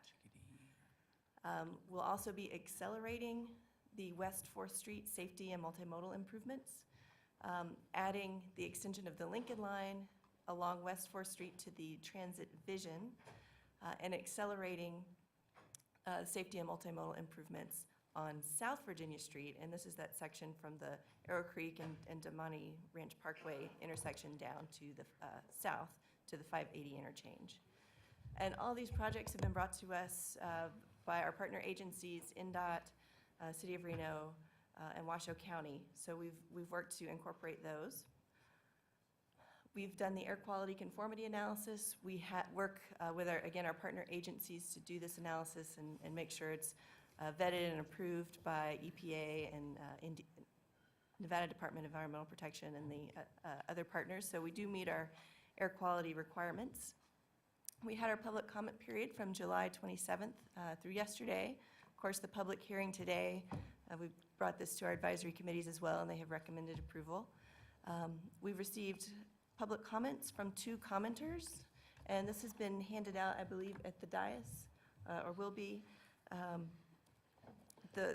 One of the commenters focused primarily on technical clarification, so you can see our responses to those questions. We feel we've addressed those pretty thoroughly. There was a request I wanted to share with you to extend the public comment period, so that information is included here. The second commenter was really encouraging the RTC to focus investments not on capacity for cars, but for investments in multimodal infrastructure and services in our urban core where we have some of our most needy residents. So I definitely appreciate those comments, and our responses are included. And this is a public hearing, and we are looking for your approval of the amendment today. Okay, any questions or comments? Seeing none, I will open this up to the public. Anybody in the public wishing to speak at this time? Seeing none, we'll bring it back to the commission. And we are looking for approval of the adoption amendment to the 2040 Regional Transportation Improvement Plan. We have a motion and a second. Did you get that, Denise? Any further discussion? Seeing none, all in favor say aye. Aye. Opposed? It passes unanimously with Ms. Jordan out of the room. Before we move on to 4.2, we're all getting a little antsy up here, so we're going to take a 10-minute break if you don't mind. We'll be back at 10:45. Thank you.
Okay.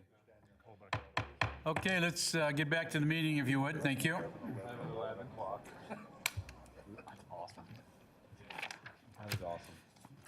We're on to 4.2, and it's Amy again. Discussion and recommendation to approve the 2018-2022 Regional Transportation Improvement Plan and self-certification. I'll keep going. Amy. And this is another public hearing. And what this does is incorporate the changes we just made to the first 5 years of the RTP and rolls those into our 5-year Regional Transportation Improvement Program. And it also incorporates the projects awarded for 2 grant programs that have been awarded by this board in the past couple of meetings. So back in May, you awarded the Transportation Alternative Set-Aside Program projects. And in June, you awarded the Coordinated Human Services Public Transportation Plan projects through the FTA Section 5310 grant.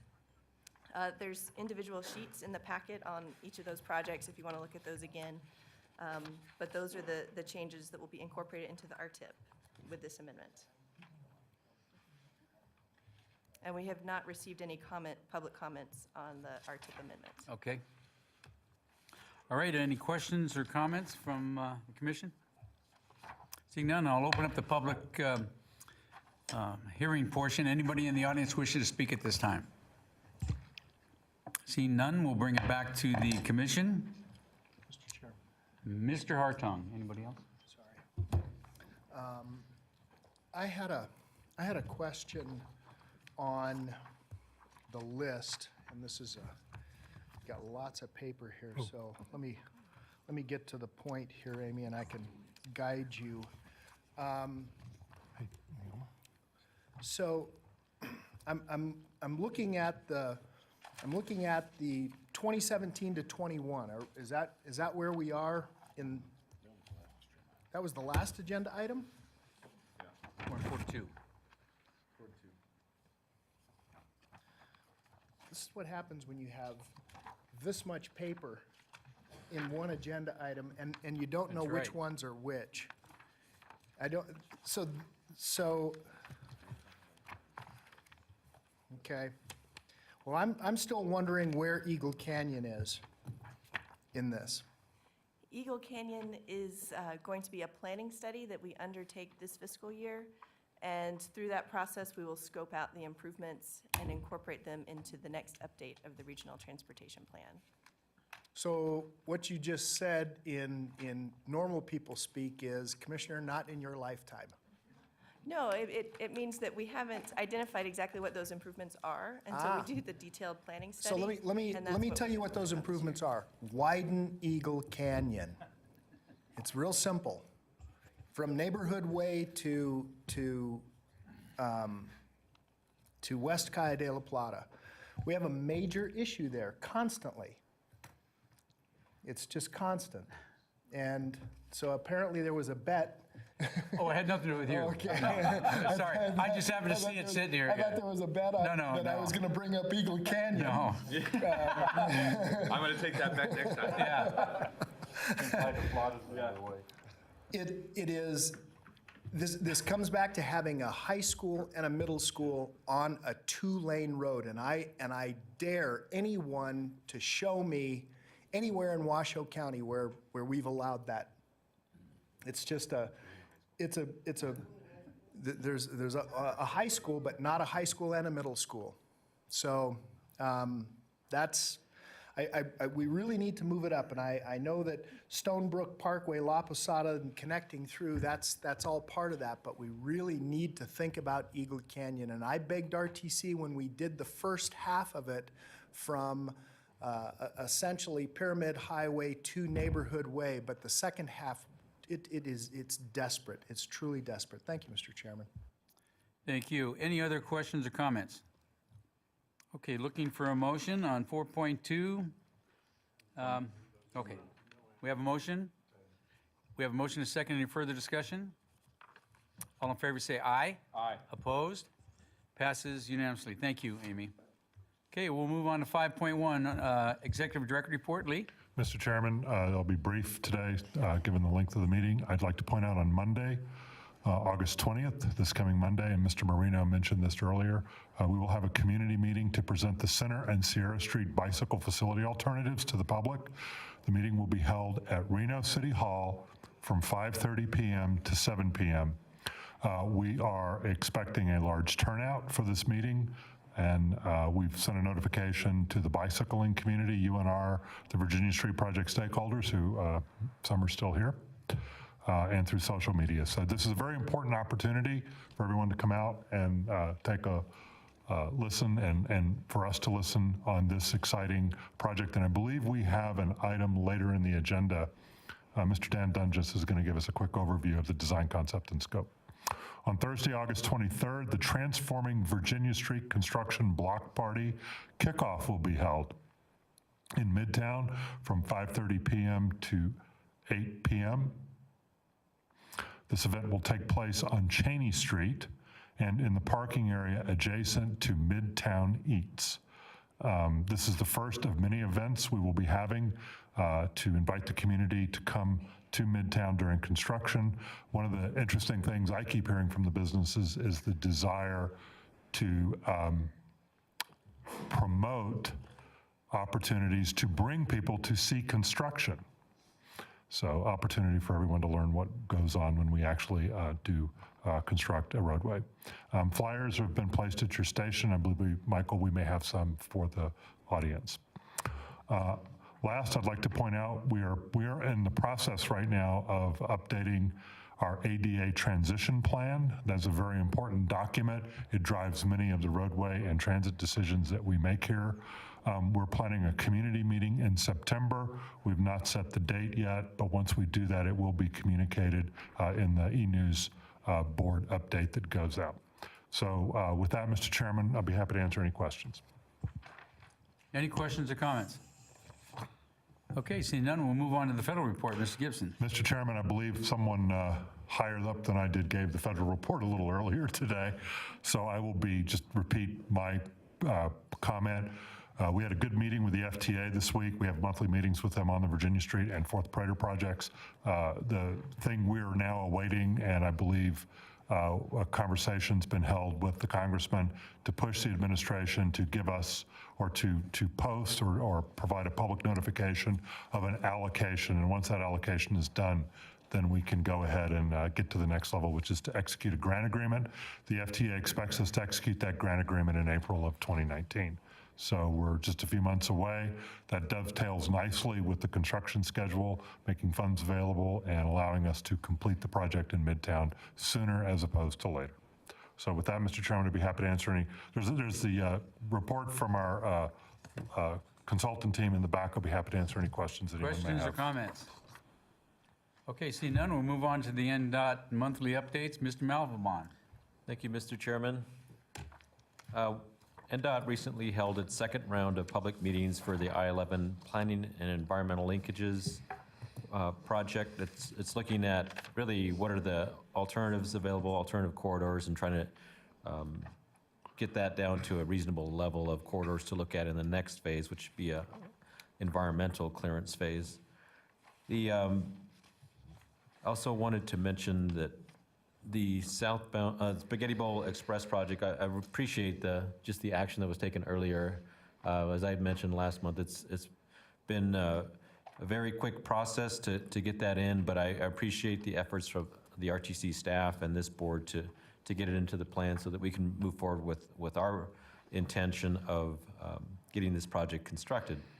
So we had a request for qualifications, 4 teams responded, and they were all shortlisted. So to get at the 4 teams were Ames with Q&D, Horrocks is their engineering consultant team member, Granite Construction Company with Parsons as their designer, Kiewit Infrastructure West Company with Atkins, and Las Vegas Paving Corporation with CA Group.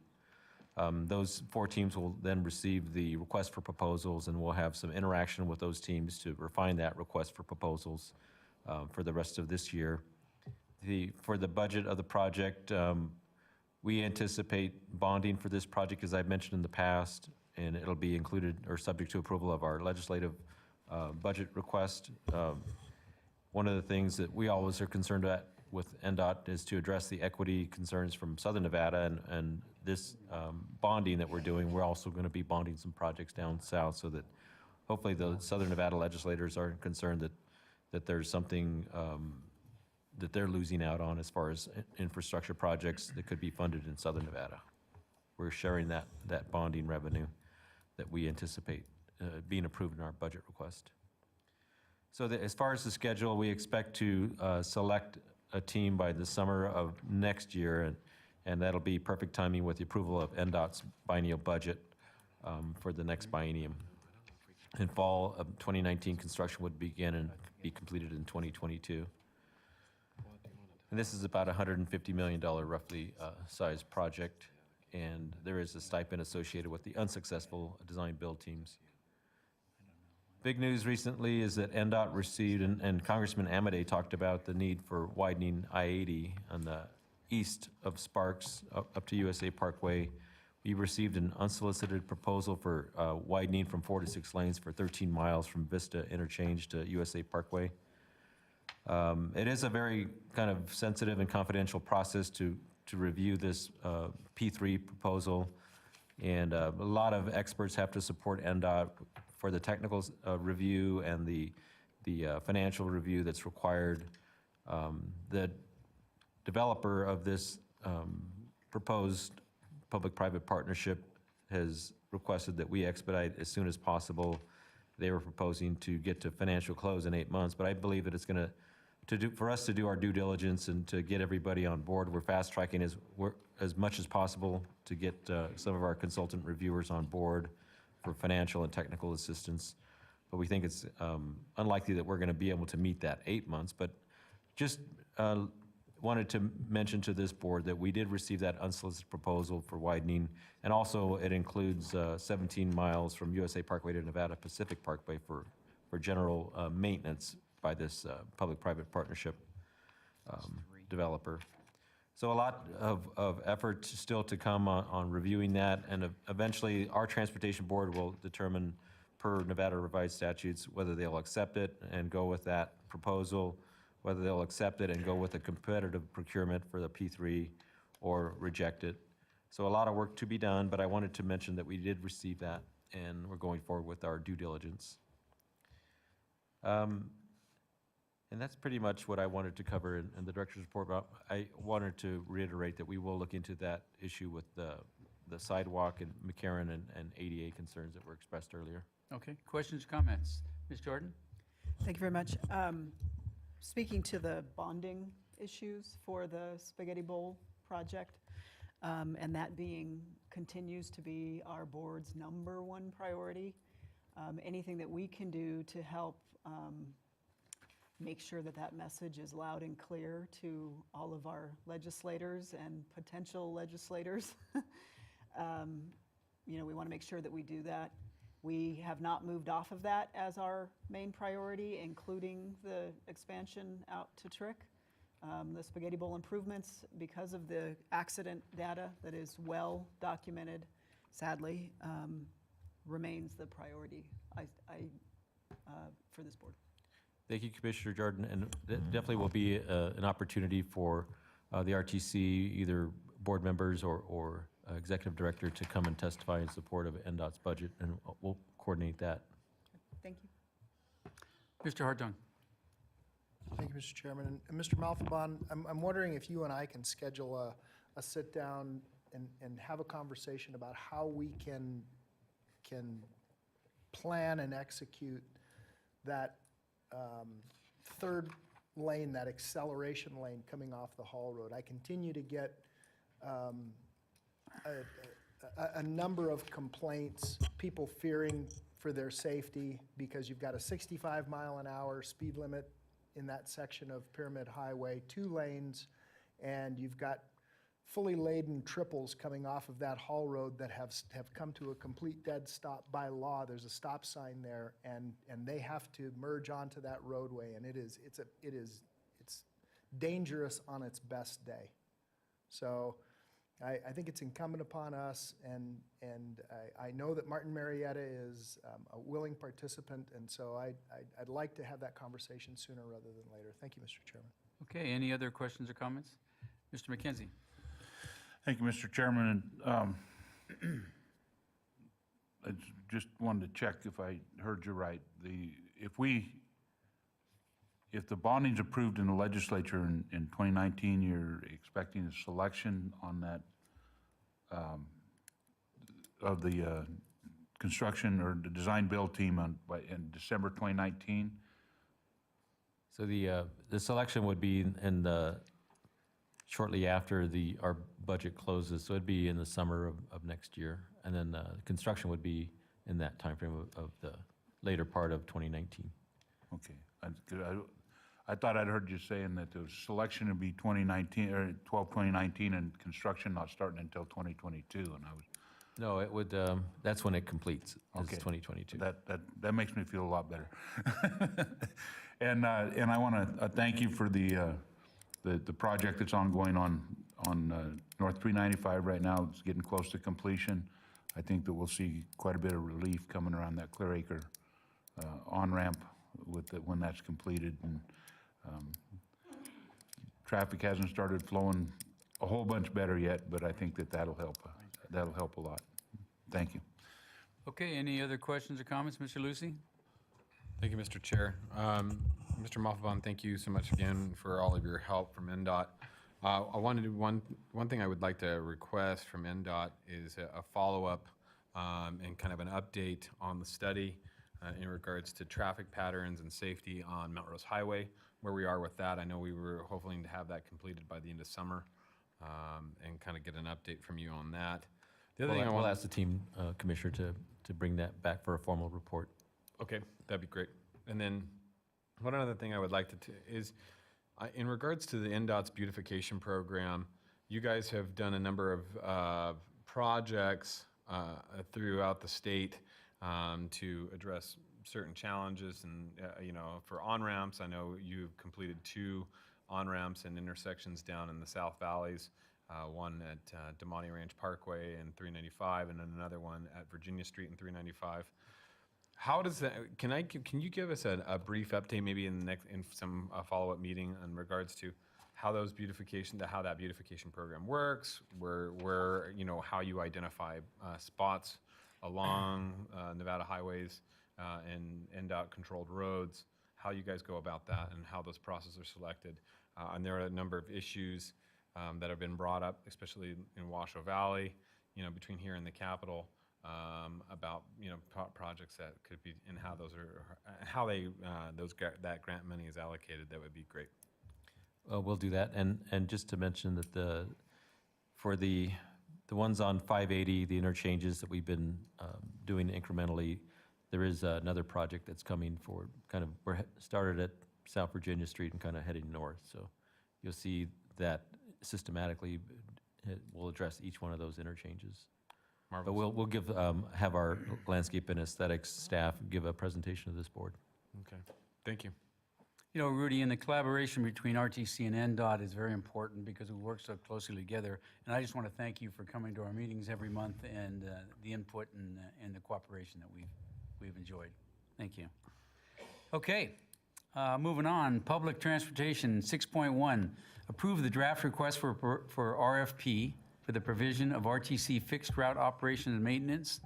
Is that you, David, or is that Jennifer? I think I've got listed Jennifer. We can get Jennifer to come up, stand with me. She's right there. Jennifer, come on up to the Come on, podium. Jennifer. Jump right in. Jennifer is excited about public Yeah. speaking today. Mr. Chairman, before David starts, I want to acknowledge Jennifer Myers for all of her hard and smart work in putting this draft RFP together. It is a daunting task when a contract of this size and this value is being put out to RFP, and she's done an excellent job of walking through and adjusting, as David will show in a moment, the evaluation factors pursuant to the direction from this commission last month. The only caveat I will add to this item is As a draft RFP that will be approved today, we are going to take a look at some of the submittals that were required and perhaps streamline some of those. But other than that, today what we're looking for is for your approval of this draft with a special focus on the evaluation factors so that we are assured that we're getting what it is you believe is in the public interest for public transportation. Thank you. Thank you, Lee. Mr. Chairman, members of the commission, I'm David Jickling, Director of Public Transportation Operations for the RTC.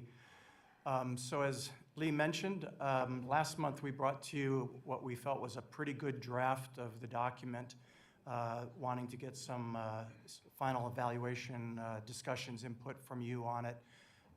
We heard quite a bit from you, particularly on the evaluation criteria. We'll talk a little bit about that. But just very quickly where we've been, Jennifer has been working diligently on this for nearly a year.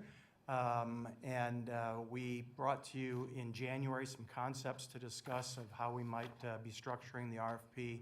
We came back last month with a review of the work to date, including our pretty exhaustive and extensive outreach to the industry and the meetings. We've had many meetings with both in a formal industry review process and then follow-up meetings with all the proposers who have requested that. We've given them tours of our facilities. So we've worked quite a bit with all of them, and then, of course, today we'll be seeking that approval of the RFP. Last month, we had a bit of discussion on the evaluation criteria, and one of the things you can see here is what we brought to you last month is the prior recommendation. We've reprioritized, reshuffled the deck a little bit, if you will, how we're approaching this. With just an awful lot of emphasis on those technical qualifications, particularly the understanding of these potential proposers to our community, to the challenges we're facing both locally here with transit in our community, but nationally. There's big changes that seem to be underway in public transportation, and we're looking for a company, a team that will come in and really work with us as partners to address the most appropriate responses, the most appropriate technologies, the most appropriate structuring of public transportation in our community. And that's a big part of what we will be looking for in these proposals and evaluating. In past, we've had a parade of 6 or 7 or 8 different potential candidates who would be part of the contract be interviewed. And we've really come through the years to recognize that the key and most important person is that general manager.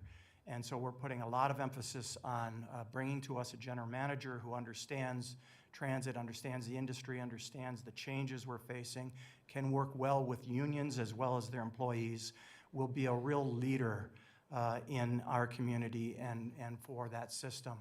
Obviously, we'll continue to look at references and their various plans for phasing in and starting up the service.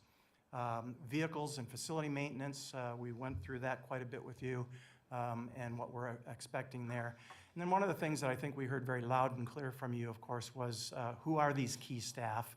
And of course, they are the drivers, they are the maintenance workers.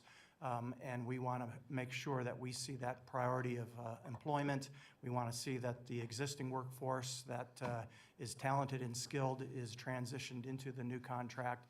So that's a real important part of this, of how they will proceed with that. And then finally, the price proposal. In the past, we've usually had some formula that basically said, what's the lowest price? And then we weight the others based on that and give them a fixed sort of formulaic value. What we're doing this go-round is we're going to take those prices and evaluate them in terms of best value, looking at that price compared to all the things they're saying they're going to do and we're expecting them to do through the technical qualifications and evaluating the price that way. So we really feel that this approach, and in our discussions with the other companies who will be likely bidding on this, they are finding our approach refreshing and novel. They've been very complimentary about the engagement we've had with all of them, giving them an opportunity to talk about what they're seeing working in trends nationally, and hopefully bringing that here to our community. The schedule today, with if you approve with any minor changes that don't require bringing it back to you, if we can release this RFP later next week or the following, that's our intent. And you can see the rest of the schedule here. We would be coming to you then in February with a recommendation to award. I think the only thing I would tell you is that whereas we've been very forthright and open with all of the potential proposers up to now, once you approve this process, we refer to sort of the cone of silence that drops down, and we will have no more communications with any of the proposers that aren't shared with everyone equally. So it's a very structured process to ensure that communication between us and the potential proposers, as well as yourselves, is controlled and done in a very fair way. So I think with that, that's really a nutshell overview. I hope we've given you enough information in the past and last month, and if you have questions about this, we're happy to obviously talk further. Okay, question or comments, Mr. Lucy? Thank you, Mr. Chair. I'm just, Jenna, I want to thank you for your time and energy that you put into the listening to our comments in regards to this RFP. We talk about roads here quite often and how, we spend quite a bit of money on roads. Realistically, this is one of our bigger contracts, and we spend quite a significant amount of money to public transit, and having the right public transit provider, an operator, making sure that our buses and our drivers and everything is accounted for is important, but not just somebody who's going to fulfill a contract, but yet really take RTC's public transit process and operations into the next stage of the evolution here in Reno, Nevada. And truly, our Reno, Nevada and Sparks, and truly addressing all the issues we have as it comes to public transit. And I think from the comments that you heard at the last board meeting, having those innovative changes innovative approaches, looking at autonomous buses, looking at some of those things, I do appreciate that. And what I would ask is that we make sure that, as Dave just pointed out in the presentation, that we're looking and making sure that this is as transparent as a process as possible, but at the same time, giving everybody a fair playing field. And really looking at the merits of the providers, because this is so important, and this is paramount that we get this right. So many of our citizens rely on this transportation, and to have a bad operator that doesn't truly address the needs of our community and yet lines their pockets, so to speak, with a very big contract, that's important. And so from this commissioner's standpoint, I'm going to be looking very heavily as we look at that RFP and who those finalists are. So thank you. Okay. Mr. McKenzie. Thank you, Mr. Chairman, and also too like to express appreciation for your work you put into this. And I can tell you at 11:30 last night when I was trying to read this RFP to connect the dots of the comments we made back into the RFP, I gave up about 11:35 and said your overview was good enough. That's because the contract talk at 11:30 at night isn't real good. But I appreciate that you did listen to what we had to say about our concerns on a bus provider and built those into the RFP. And I did find a lot of those things listed in there and outlined, and it kind of reflected what we had asked. And I appreciate the work you put into that. And I think that we're going to find a provider that is going to have a different way of looking at things than we currently do to qualify under this, to give a submittal that is acceptable. They're going to have a different way of looking at transportation, and that's something that we have to do here if we're going to continue expanding our public transportation and surviving in the economy we have right now, the funding available for it. So appreciate all your work on this, and I look forward to the selection process. Okay, any further discussion? Mr. Hartung. Just very quickly, thank you both. Great work. I think this is healthy. I really do. I like the reprioritized recommendation, and it's always good that we're reviewing what our priorities are. And so I commend staff, and I look forward to seeing what comes back. Thank you, Mr. Chairman. Okay, questions or comments? Okay, we are looking for a motion to approve or not the draft request for proposal. We have a motion to approve and a second. Thank you. Need to learn to keep it down, Jennifer. Okay, we have an motion, a second. Any further discussion? All in favor, say aye. Aye. Opposed? Passes unanimously. Thank you. Okay, 6.2, is this Stephanie? Receive a report on the allocation of future budgeting of the 1/8 cent sales tax revenues to the Public Transportation Program and Street and Highway Program. Stephanie? Good morning, Commissioner. Stephanie Haddock, Director of Finance, for the record.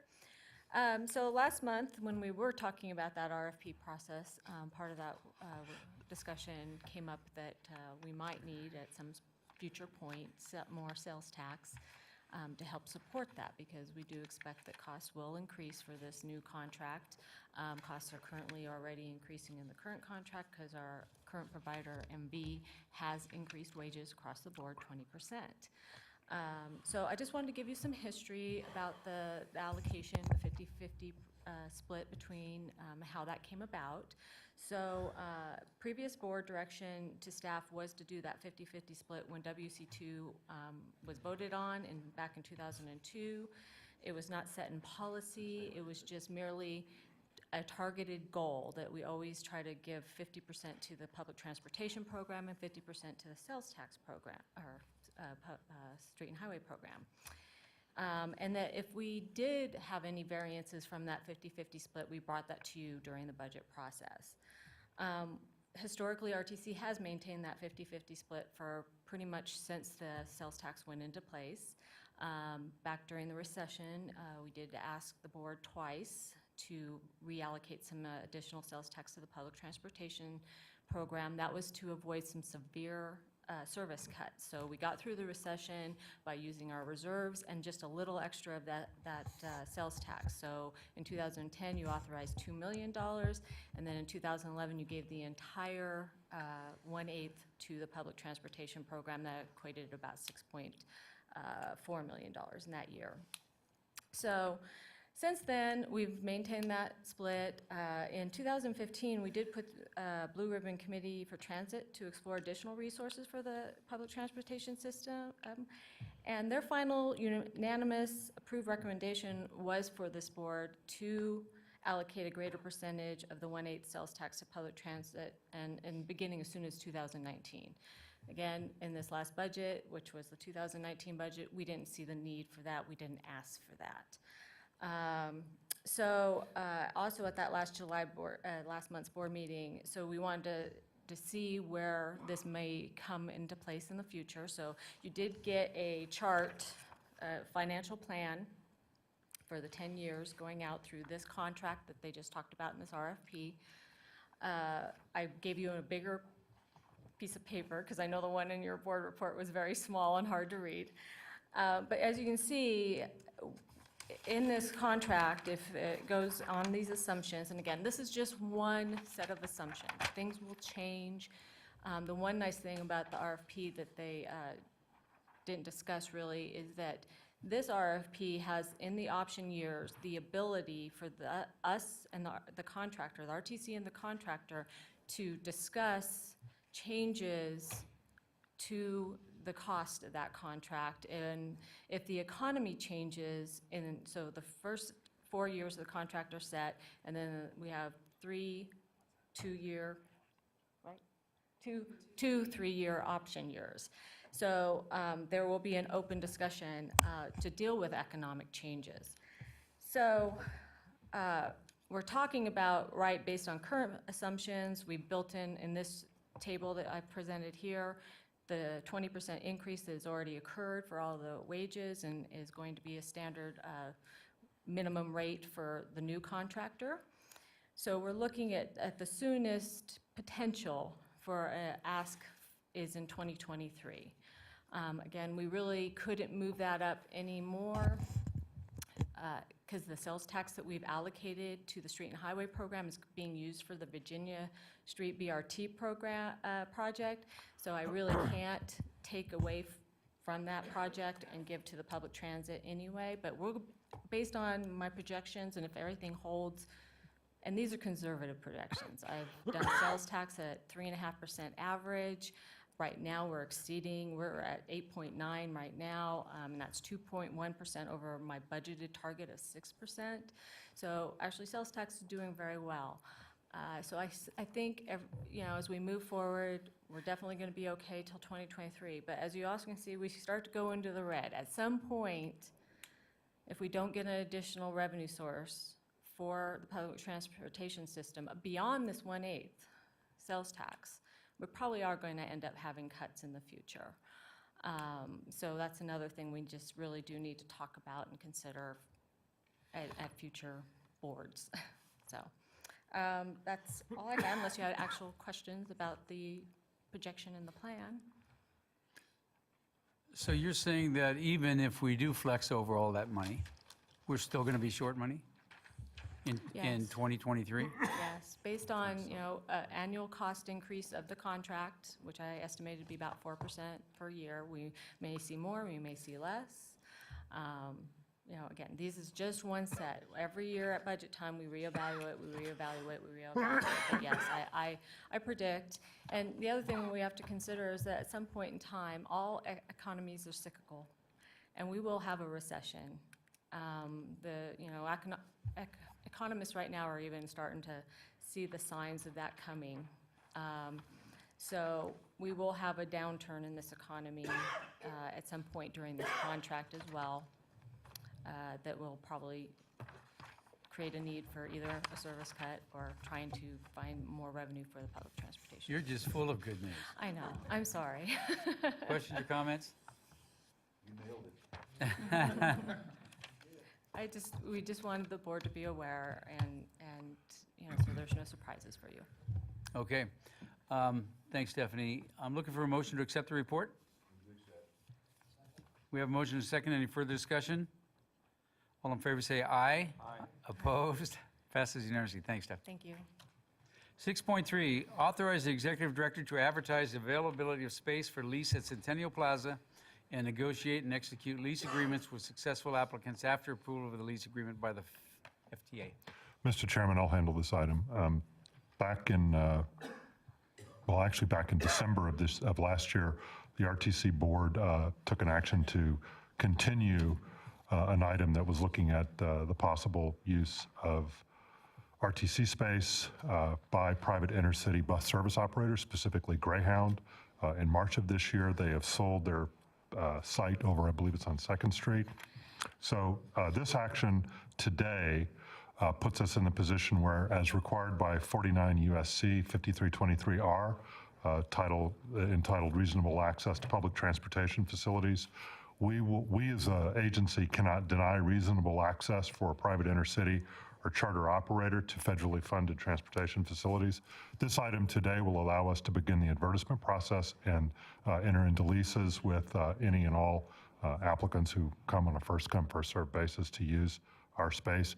We've done an analysis that's attached here. At the current time, we do not have space at 4th Street Station. We're running something like 8,000 people a day through there, and all of our bays are currently occupied, and side street access is also somewhat limited because of the need to charge electric vehicles. This item today would allow staff to move forward with the advertisements and begin negotiating and executing those leases at Centennial Plaza. Rest assured, we will use and employ every tool we can to make sure these private intercity operators perform at a high level, and that we also generate the maximum market-based revenue we can from these leases for our facilities and put that into the public transportation program.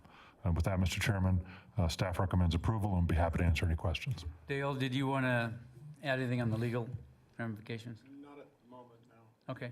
Questions or comments? Move to approve. Okay, we have a motion and a second. Any further discussion? For me, I'm tired of this thing. We need to move this forward and get this thing done so we can, we don't have to see this anymore. So I think we have obligations to do it. Sparks is willing to do it, and let's get this thing done. Okay, we have a motion and a second. Any further discussion? All in favor say aye. Aye. Opposed? Passes unanimously. Thank you. Okay, 7.1, engineering receive a presentation on the University of Nevada, Reno LiDAR Study and Intelligent Mobility Initiative. Good Who morning, else? Commissioners. Brian Stewart, Director of Engineering, for the record. Yeah, I'm excited to allow Dr. Carlos Cardillo and Dr. Hal Xu of the University of Reno to present LiDAR and the work that RTC is doing on this. Currently, RTC, through the budget process, has provided partial funding to $250,000 for the implementation of a pilot program to employ LiDAR technologies and multimodal traffic data collection, vehicle pedestrian near crash analysis, traffic signal timing and evaluation, and optimism for connected vehicle systems. So currently, under the existing contract, RTC and UNR are evaluating where to put these LiDAR systems for the pilot project, and we've decided that for sure we're putting a system up at McCarran, Evans, and Socrates intersection to start analysis of that intersection with these new technologies and new products. So without further ado, doctors. Welcome, doctors. Doctor. Yeah. Okay, I'm doctor. Hao Xu, assistant professor from Civil and Environmental Engineering at UNR. So thank you very much for this opportunity. So my colleague, Dr. Carlos Cardillo, and myself can introduce our UNR efforts on roadside LiDAR technologies and also our application to serve multimode traffic. We all know data is very important for today's traffic engineering and research. When we want to enhance traffic safety and mobility, we want to provide the traffic data with a higher accuracy and more details. That is, in fact, the multimode or traffic trajectory. That data is significant to serve today's connected and autonomous vehicles. I would like to see that must-have data for those systems to really realize the expected safety functions. And in fact, before our UNR research, there is no existing solid method to provide all traffic trajectories. And also, when we have the all traffic trajectory data from our research, we can do many things which engineers and research wanted to do, but could not do because of the data limitation, like near crash analysis, comprehensive performance evaluation, adaptive signal control, and automatic pedestrian signal.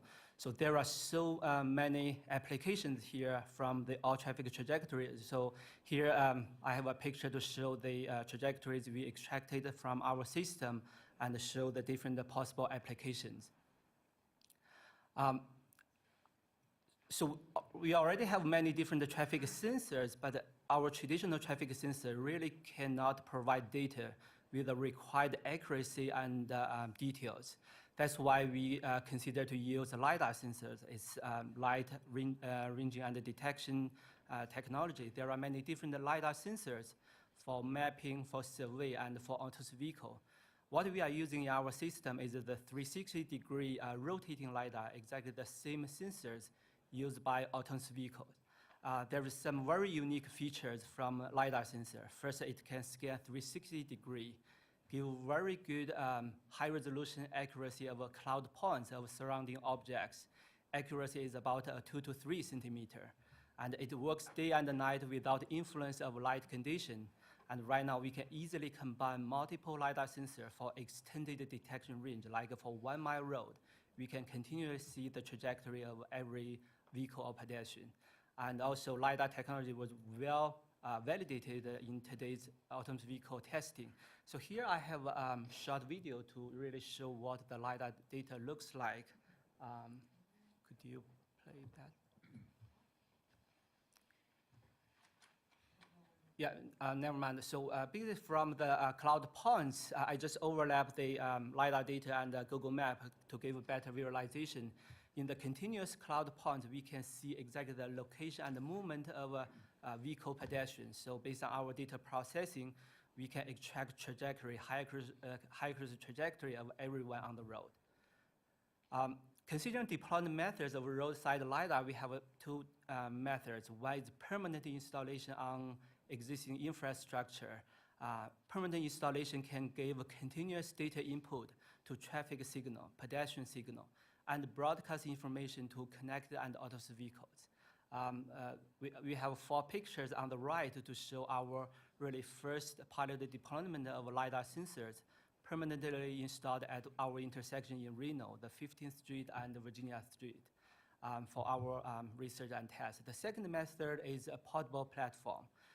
We built that platform with the LiDAR sensor, computer, and other devices, so we can move the platform to anywhere, any intersection, to collect the high accuracy trajectory data. And also we can combine multiple platforms to cover larger intersection or road segment.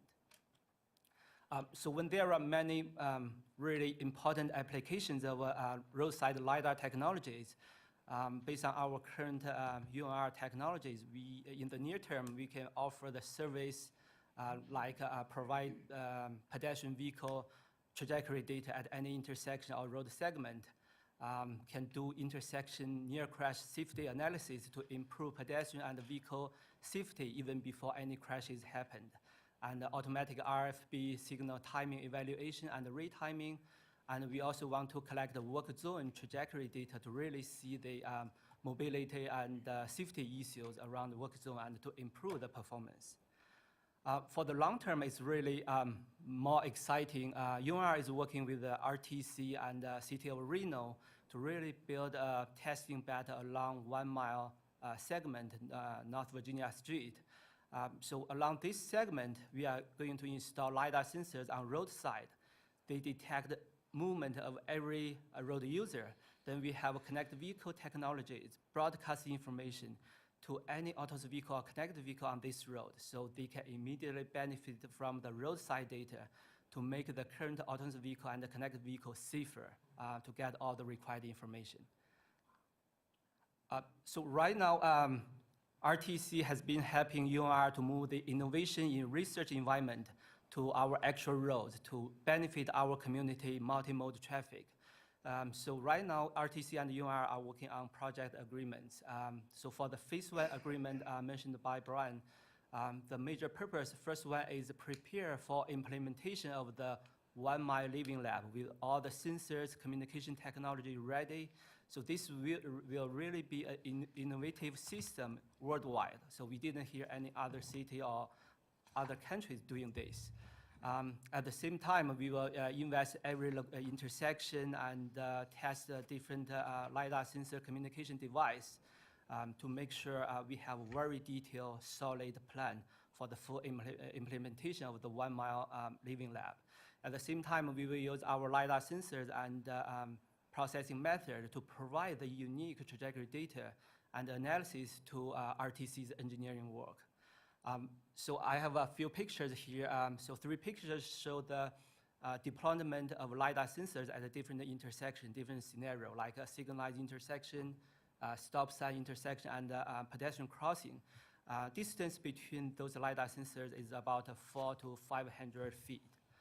Then we can give a continuous coverage. So the last picture is last week, we had a walkthrough brief investigation of North Virginia Street to check the existing infrastructure and the possibility to install sensors and other devices along our road.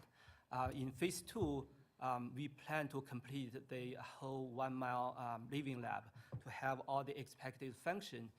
So by end of the 2 phases, we expect to have really advanced smart road segment along North Virginia.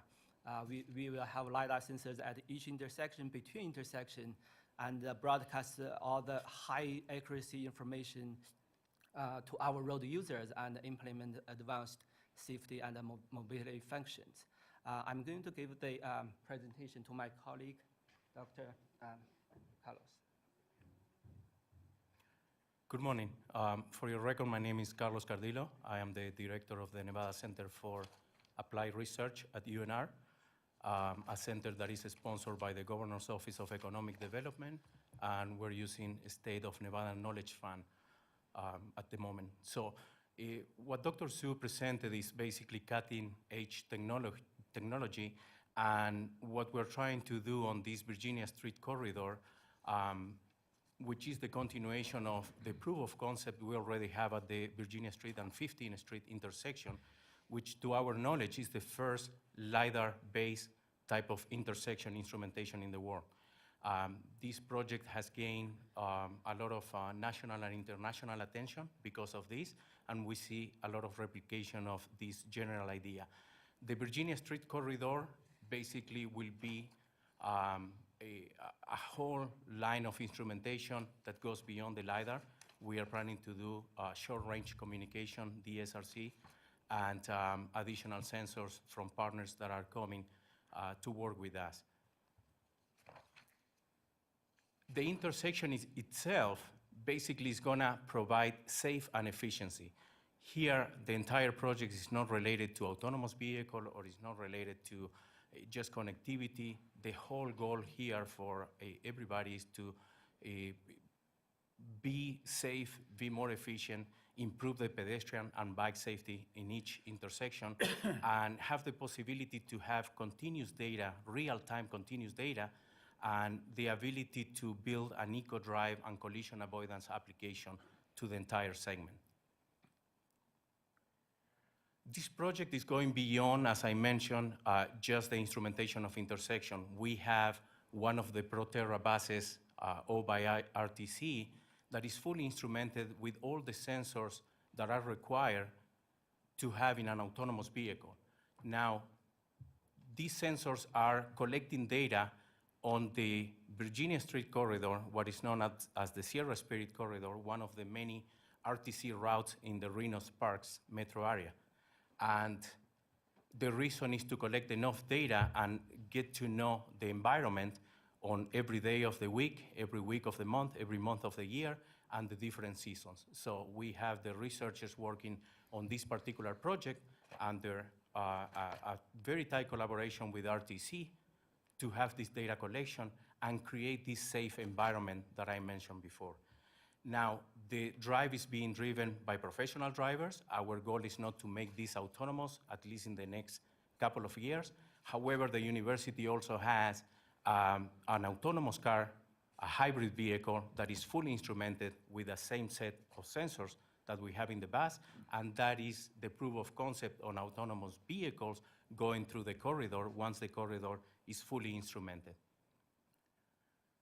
All this is part of what we call Intelligent Mobility Initiative, which is a user-centered, open innovation living lab ecosystem for automated and connected vehicles in northern Nevada.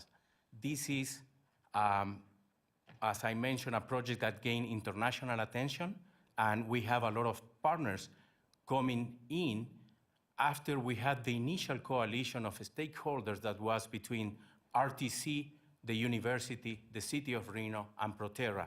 This is a true expression of what I like to call the triple helix collaboration, which is industry, academia, and government working together in something that needs these three type of entities in the partnership.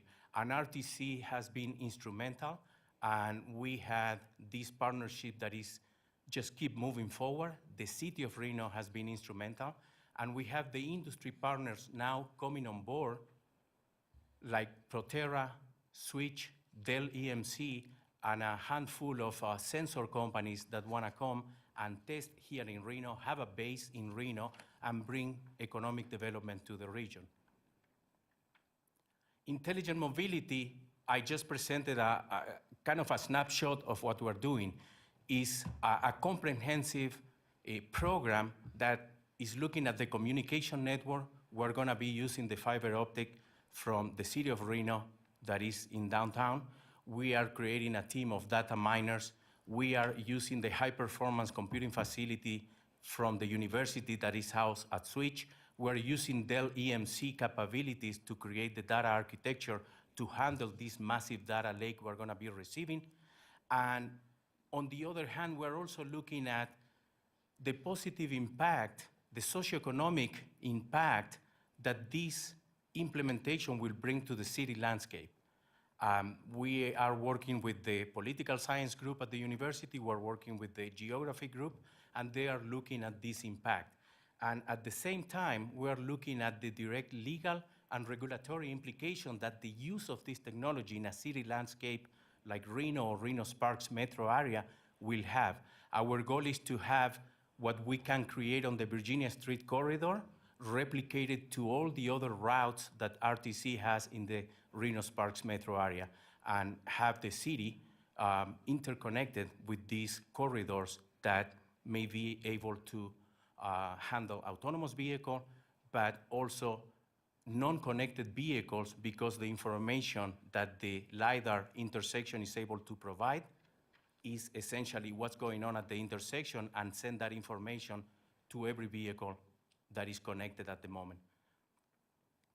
So with this, I'd like to close, and we are open for questions if we have any.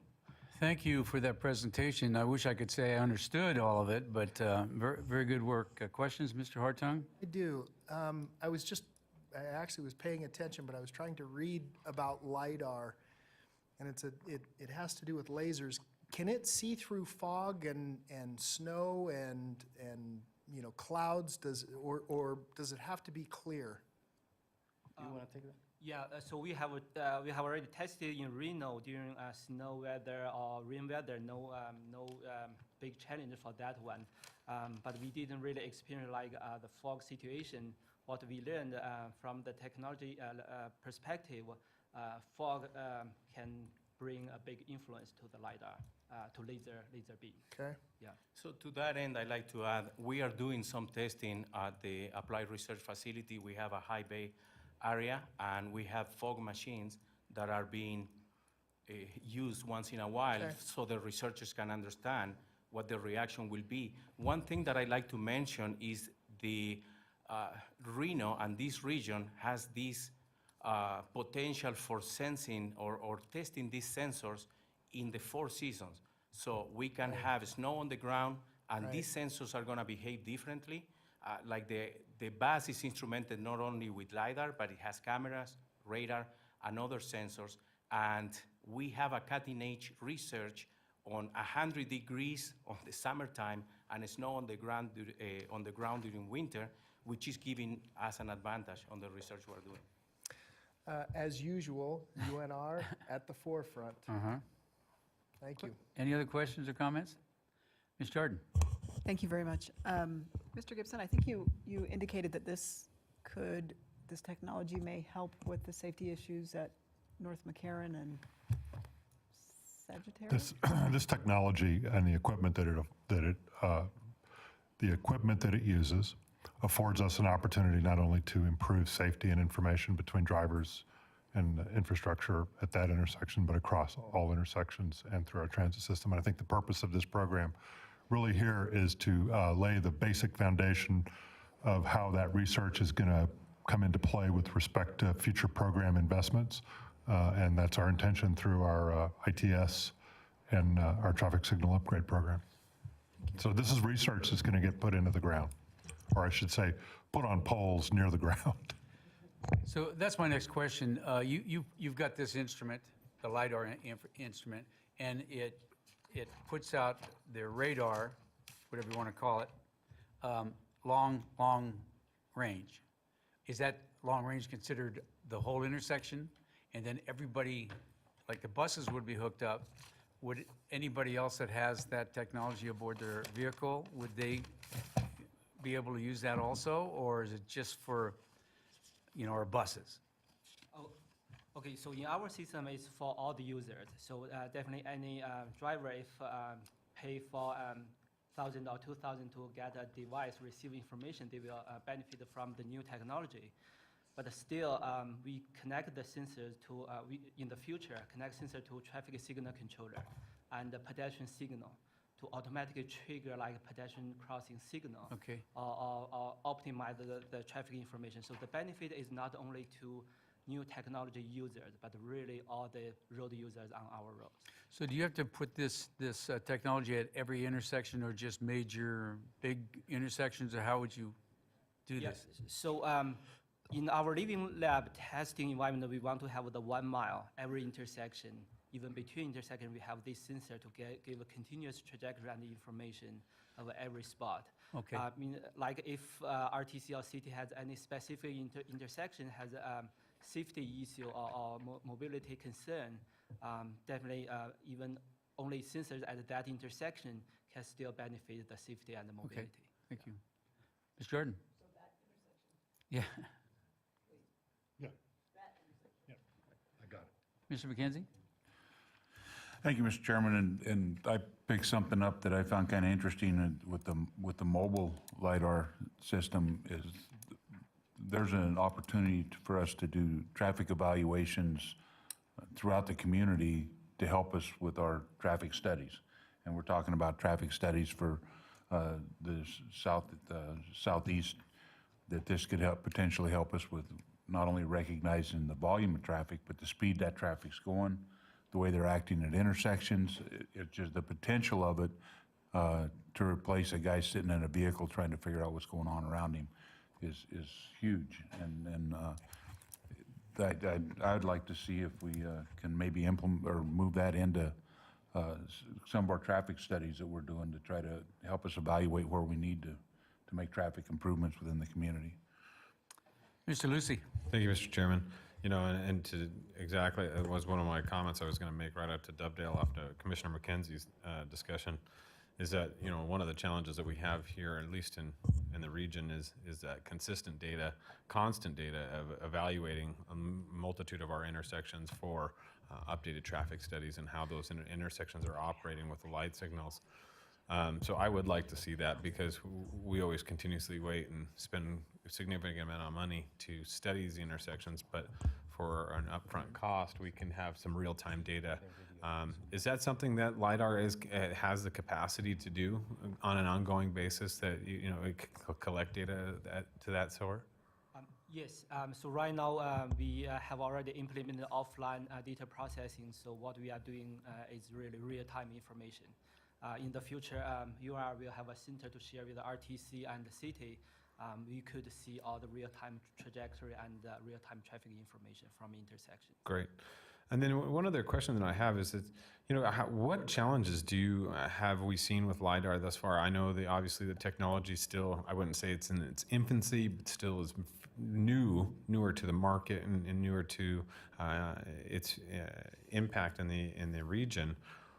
What challenges? I mean, I've heard, you know, challenges of autonomous buses and autonomous cars having challenges of recognizing what a parked vehicle is, what a fixed object is. You know, something that's temporarily there that may not be there. How quick in real time can the LiDAR respond? Because if we have a bus going down the road, doesn't acknowledge it as truly as a parked car or different things like that. Are there those challenges that currently exist? To address that, when we look at the other side, not a fixed intersection, we look at a LiDAR sensor on an autonomous vehicle, or as we show on the RTC bus. The approach we take there is not just a one sensor, silver bullet type of approach. The university is working on a program in which we have a multi-sensor type of implementation on the vehicle. So we have cameras, we have LiDAR, and we have radar, and we use the set of sensors to determine, based on the data collection that the RTC bus is doing right now over and over in that route, to determine at what point which sensor will be more reliable and has some safety measures, if you will, when the car is going through a particular segment on the road. For example, a radar may not work properly in some situation, or a GPS, when it's going through a high building, will lose the signal. So the camera and the computer vision part of the algorithms will take over from there, and they are going to kind of negotiate the best approach as you move forward. Great, because that was definitely a concern, because we have heard concerns from our neighbors in the south in some of the challenges that they've had with their autonomous vehicles in regards to the LiDAR and the challenges of their autonomous vehicles hitting different things. So we want to make sure that before we put this on a very expensive piece of equipment, i.e. our buses, that we have those safety measures in place to address those concerns. So if I can add something to that, there are two different philosophies here. One is that the autonomous vehicle is essentially a standalone robot that senses the environment and goes. We believe in that approach, but at the same time, we don't want that to be the one we're going to be using in this particular intelligent mobility initiative. We believe that the connectivity to the infrastructure and having information as a bus or a vehicle approach the intersection, before you get to the intersection, is a key component. If the intersection is with heavy traffic or convoluted, can send that information to the autonomous car, bus, or even the driver and say, okay, it's time to reroute because there is a big congestion there, or there is a heavy pedestrian crossing, slow down, and that type of, so that communication is something that it should be a must for safety and efficiency. Great. So, and I think so, just to kind of convey what you're trying to say is that this is truly this is a partnership kind of project, in the sense that not only does the vehicle have to have the technology, but the intersection and the infrastructure within the area that this vehicle is traveling has to be responded as well, so that the communication is almost real time, so they understand what's going on as that vehicle is traveling through that area. Perfect. Thank you very much. Thank you, Sharon. You know, we have the ability to show your video now if you'd like to put it up. Okay? And before we get there, I want to thank you for this report. I'm looking forward to the future. It looks great.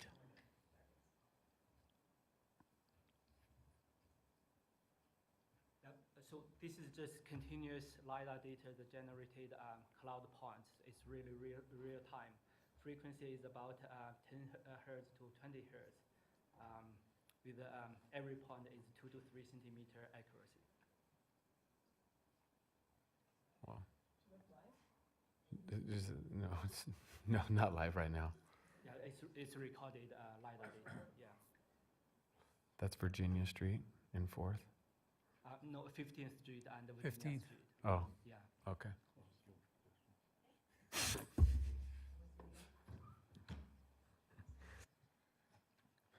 So on behalf of the University of Nevada, Reno, I'd like to thank this committee, this board, to take the time to listen to this project, what we're doing.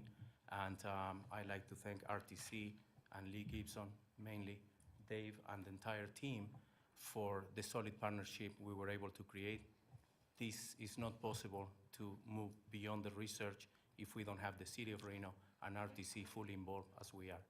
Thank you, and it's good seeing you again. Brian? No, just asking the board for, receive that report, and We don't really, No, there's no no action required, so we're good to go. awesome. Thank you, sir. Okay, 7.2.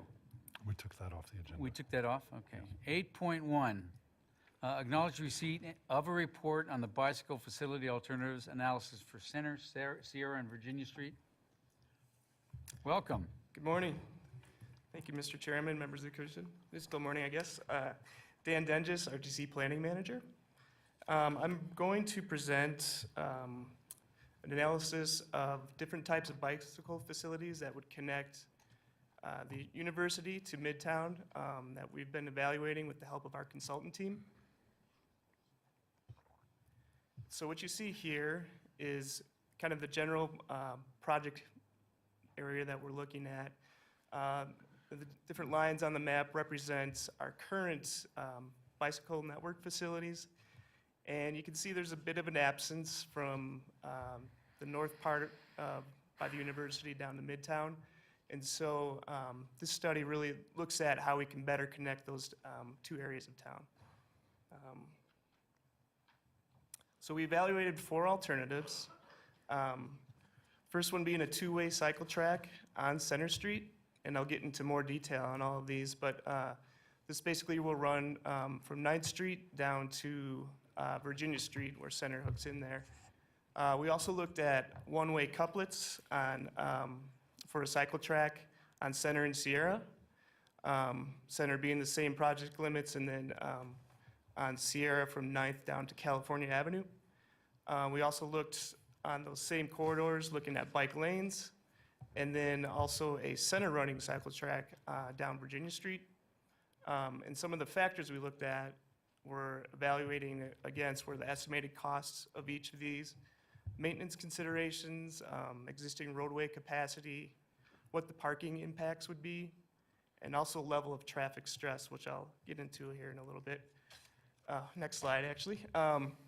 So a level of traffic stress is really just kind of a way to define the level of comfort for cyclists based on their abilities and the different types of environments that they're riding in. Some of the factors that come to play are the number of traffic lanes, speed limit on the roadways, whether or not there is bike facilities or like a bike lane versus an off-street path, intersections and so on. I won't go through all those. And it's kind of on a scale of 1 to 4. So 1 being where you'd be most comfortable, you know, you'd have no problem riding with your small children, or level 4 would be like, you know, Lance Armstrong. He can tackle anything in his path. He's a hardened cyclist. So with that in mind, we looked at these different conditions here. So this is an exhibit of Center Street. This is existing and currently has a level of traffic stress of 4. So it's pretty high up there. It's not a place that a lot of people are really comfortable riding. And again, here's Sierra Street, similar conditions. So I'm going to try to walk through the presentation, kind of looking at the alternatives from kind of the least intensive to the most intensive design. So looking at bike lanes, if they were to be installed on Center Street, we estimate that it'd be about a level of traffic stress of 3. So it would certainly be more comfortable having that bike lane, but you're still next to traffic. You've got parked cars there, so it can be a little stressful for some. The impact would not affect parking spaces, and we're looking at probably about a $1.1 million for the implementation of that bike lane. This view is just a little bit further down into Midtown, where it transitions from 3 to 2 lanes, just so you can kind of get that image. With looking at this, and I'll get into Sierra Street in a minute here, but the bike lane would be on the right-hand side of the street, and so it would have to take a little jog over to Evans to get across the freeway, because there is that dual right turn lane getting on the freeway, and there's really no safe way to get bicyclists across that, remaining on Center Street with the traffic entering onto the freeway. So similar arrangement here on Sierra Street. And I apologize for the maps will seem a little redundant, but it just kind of shows, you know, the evaluation for each corridor. So we're looking at about 1.4 million for that, and bike lanes would be about a combined 2.5 million if we were to do them as a couplet. So kind of moving up in the scale of design here, we're looking at one-way cycle tracks. These would actually be on the left side of the roadway. Here's that same view on Center Street. With the cycle track, we determined that it'd be a level of traffic stress of 1. So really a place that everyone would feel comfortable biking on. You've got the nice green paint on the pavement, clearly demarcating the bike lane. Some of the plastic bollards would be up, you know, providing a little bit of separation from the traffic. Be away from the parking lane, so you wouldn't have to worry about dooring issues. Impact on this one on Center Street, we would probably lose about 34 parking spaces over the whole length of the corridor. Some other issues to consider were the single lane width could pose a challenge for getting like the street sweepers in there to clean out the debris and everything in there. We're looking at about 1.5 million for that. I will add too, when you get to the intersections, that is something that kind of raises that level of traffic stress. So, you know, on the roadway itself it'd be a 1, approaching those intersections would be a 2.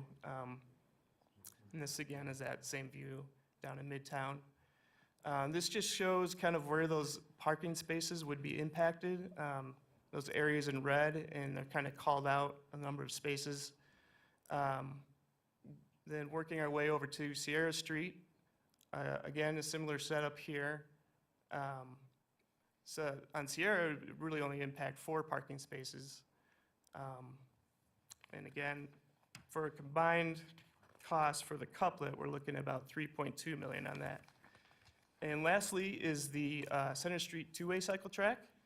So this would actually be two-way bicycle traffic on the left side of Center Street.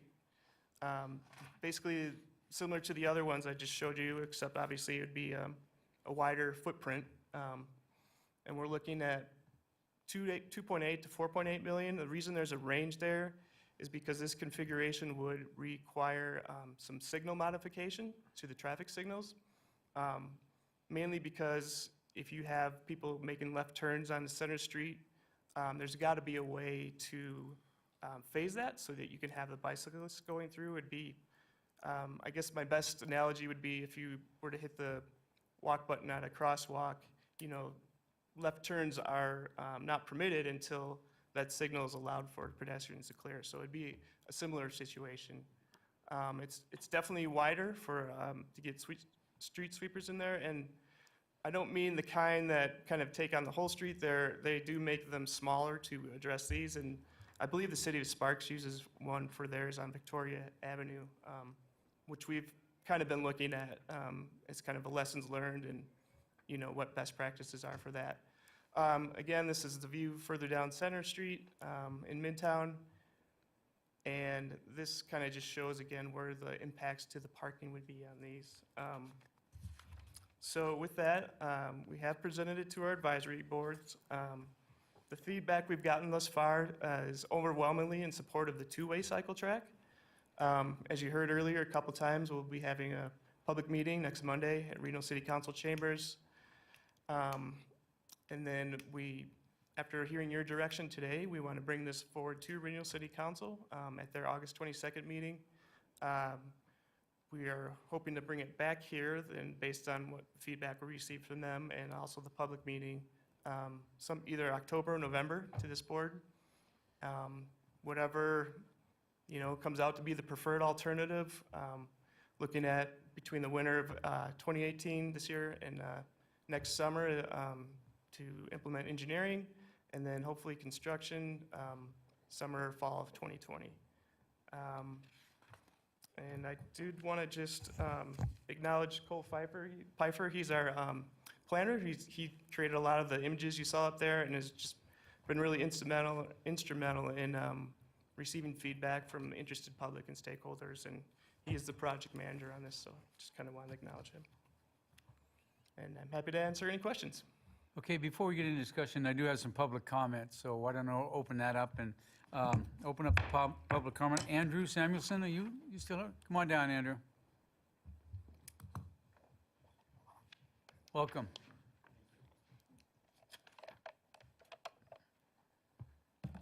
Yeah, I'm Andrew Samuelson. I'm a Midtown resident and a business owner. I run a small real estate development company, and I wanted to get involved in making Reno more walkable and bikeable, and that led me to putting in time volunteering with the Truckee Meadows Bicycle Alliance.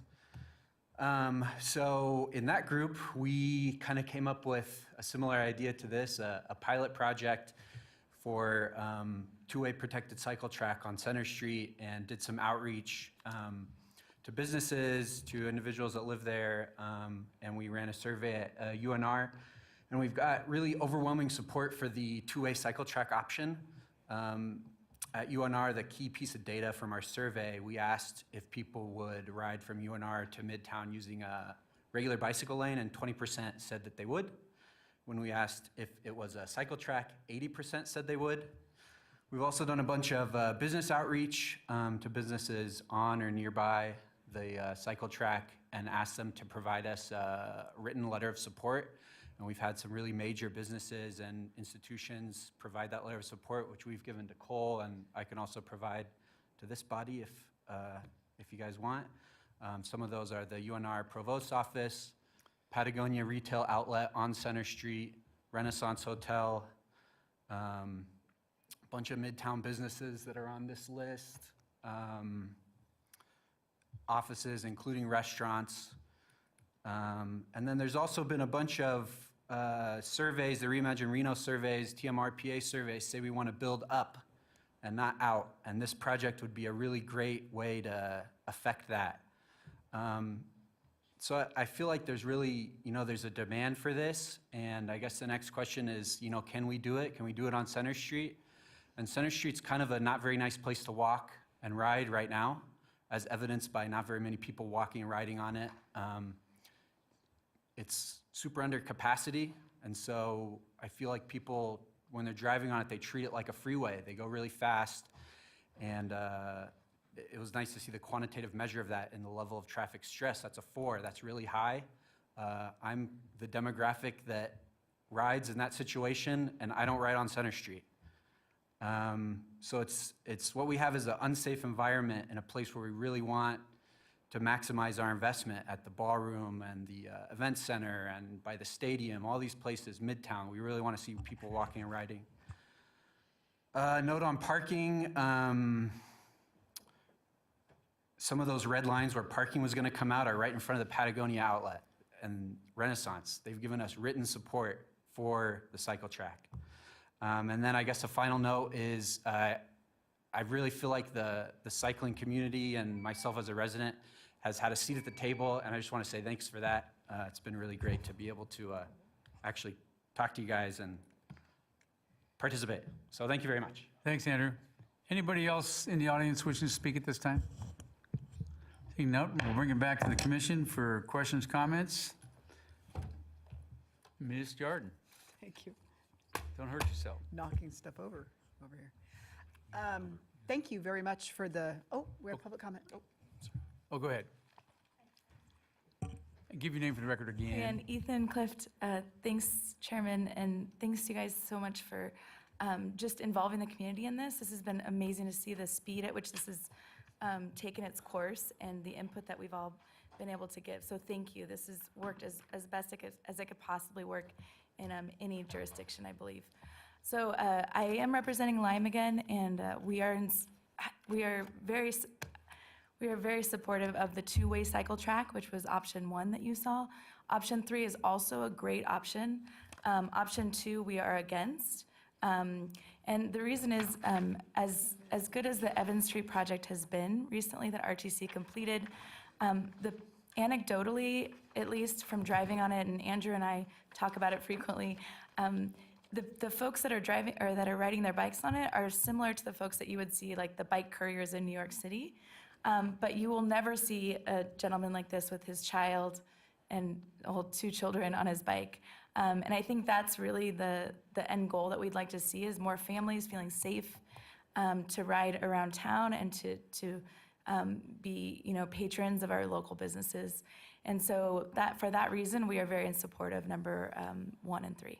Thank you. Thank you, Ethan. Anybody else wishing to speak? Okay, Ms. Jordan, you're up. Thank you very much. Just as a reminder, when the city of Reno had, what was that group that came in and they did the evaluation of the Virginia Street corridor? I'm having a brain. The Urban Land Institute. Urban Land, that's right. When ULI came in and they did an evaluation of Virginia Street, Center Street, and kind of potential improvements that could be made to drive economic development and connectivity to the university, they identified Center Street, if everybody will remember. They identified Center Street as that kind of multimodal street to connect to the university. And so the Center Street two-way track appeals to me very much for a variety of reasons. One, because I think even if you have a one-way cycle track going up Center and one coming down Sierra, I'm fearful that people are going to go both ways on the one way and you're going to end up with issues. And frankly, if you combine the cost of the two independently, it's more than right? Am I doing the math correct? Because the printout we got didn't have the numbers on it. Oh, I apologize for that. Yes, I guess, so the combined, the couplet one-way cycle track would be 3.2 million is our estimate, versus, it's kind of a range, as I mentioned, with the two-way cycle track, 2.8 to 4.8, and really that's just kind of, we need to get in further design and kind of look what single modifications might need to be done to accommodate that two-way track. Yeah. So that's my 2 cents. I know that we're very excited about this. We have talked about these protected bike lanes and connectivity to the university for a long time.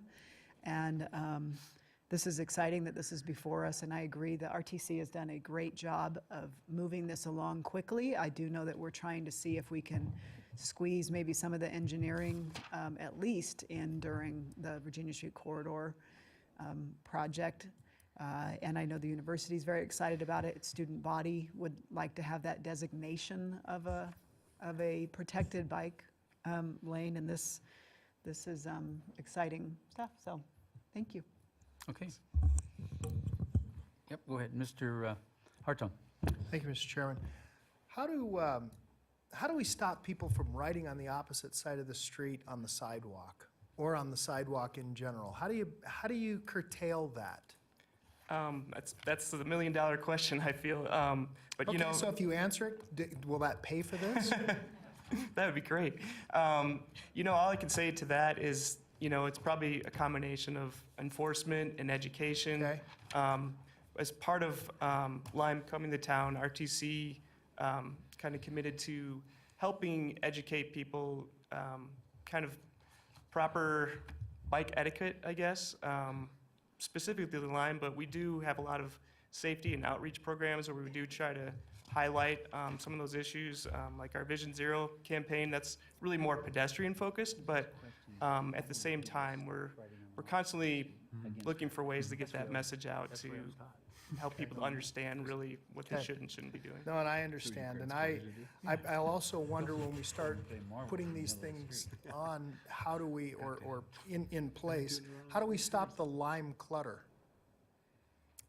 I Well, would, call it whatever you like, Mr. McKenzie, but I mean, I see these things laying, on my way to work this morning, there was 3 of them on their side and covering a sidewalk, and I think that there's a lot of frustrated people out there with what I refer to as limbickies, being just left on the sidewalk.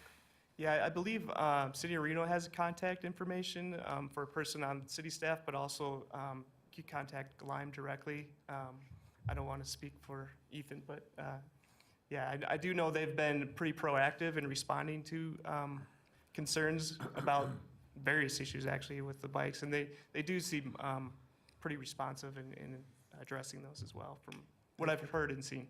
Thank you, Mr. Chairman. You know, I'm not sure, I don't remember a lot from when I was a kid, but I think we were told to ride against the traffic. Yes. And keep your eyes on the traffic. Of course, my parents also told me to go play marbles in the middle of the street. Mr. McKenzie. I didn't, maybe I did. Mr. McKenzie. Thank you, Mr. Chairman. And I know when we had discussions about this Virginia Street Corridor project, there was a large contingent of bicyclists that wanted to see something done to improve connectivity, and I'm glad that we're looking at the opportunity to do that. I was looking at the maps, and the map you had up on the screen there, it looked like we were reaching down into Midtown and stealing some parking spots, and I thought, now we're gonna have the Midtown merchants in here burning crosses again because we're taking their parking spots, but the map we have in our packet shows that we don't reach down into Midtown with that. So it gives me some comfort that this two-way track is probably the better option. And probably the arrival of Lime Bike has created more issues in downtown for pedestrians having to deal with bicyclists that we've got to figure out some way to resolve, because the Lime bikers are riding in the sidewalks where they're not supposed to be. They're not obeying traffic signals, which they're supposed to. So maybe if we can put them in a corral and keep them behind a fence, maybe they'll be a little safer. But bicyclists that ride all the time, you don't have that many problems with. But we've got a bunch of amateurs out there riding these little green bikes and leaving them laying in the middle of the sidewalk now, and maybe this will help alleviate some of those issues. So, but I'm sure that the bicyclists that ride all the time will really enjoy having a safe place to bicycle, because there's nothing more disconcerting than riding down a road and hearing a car coming up behind you and you haven't got any place to go to get away from them. So, thank you. Mr. Lucy. Thank you, Mr. Chairman. You know, and I speak on this from a tourism standpoint, and I know I don't want to urge that we continue to do things because of certain shows, but we do have Interbike coming starting next month, September 19th. For 5 years, we're going to have I know, unfortunately. But we talk about this and we talk about continuing to evolve our region as different multimodal opportunities come available. And I think there are challenges that we've had with the bike share opportunities with Line Bike, that we do see these bikes being parked in places. I gotta say, I like this proposal in some of these facets. I was down in Victorian yesterday, driving by off a Pyramid there, and there's a little Line Bike parking area right off Victorian, where right off the track that seems to be a good place for bike. People can go and get Line Bikes and ride them and feel fairly safe. When we continue to bring shows such as Interbike and these individuals to they're going to look for things like that.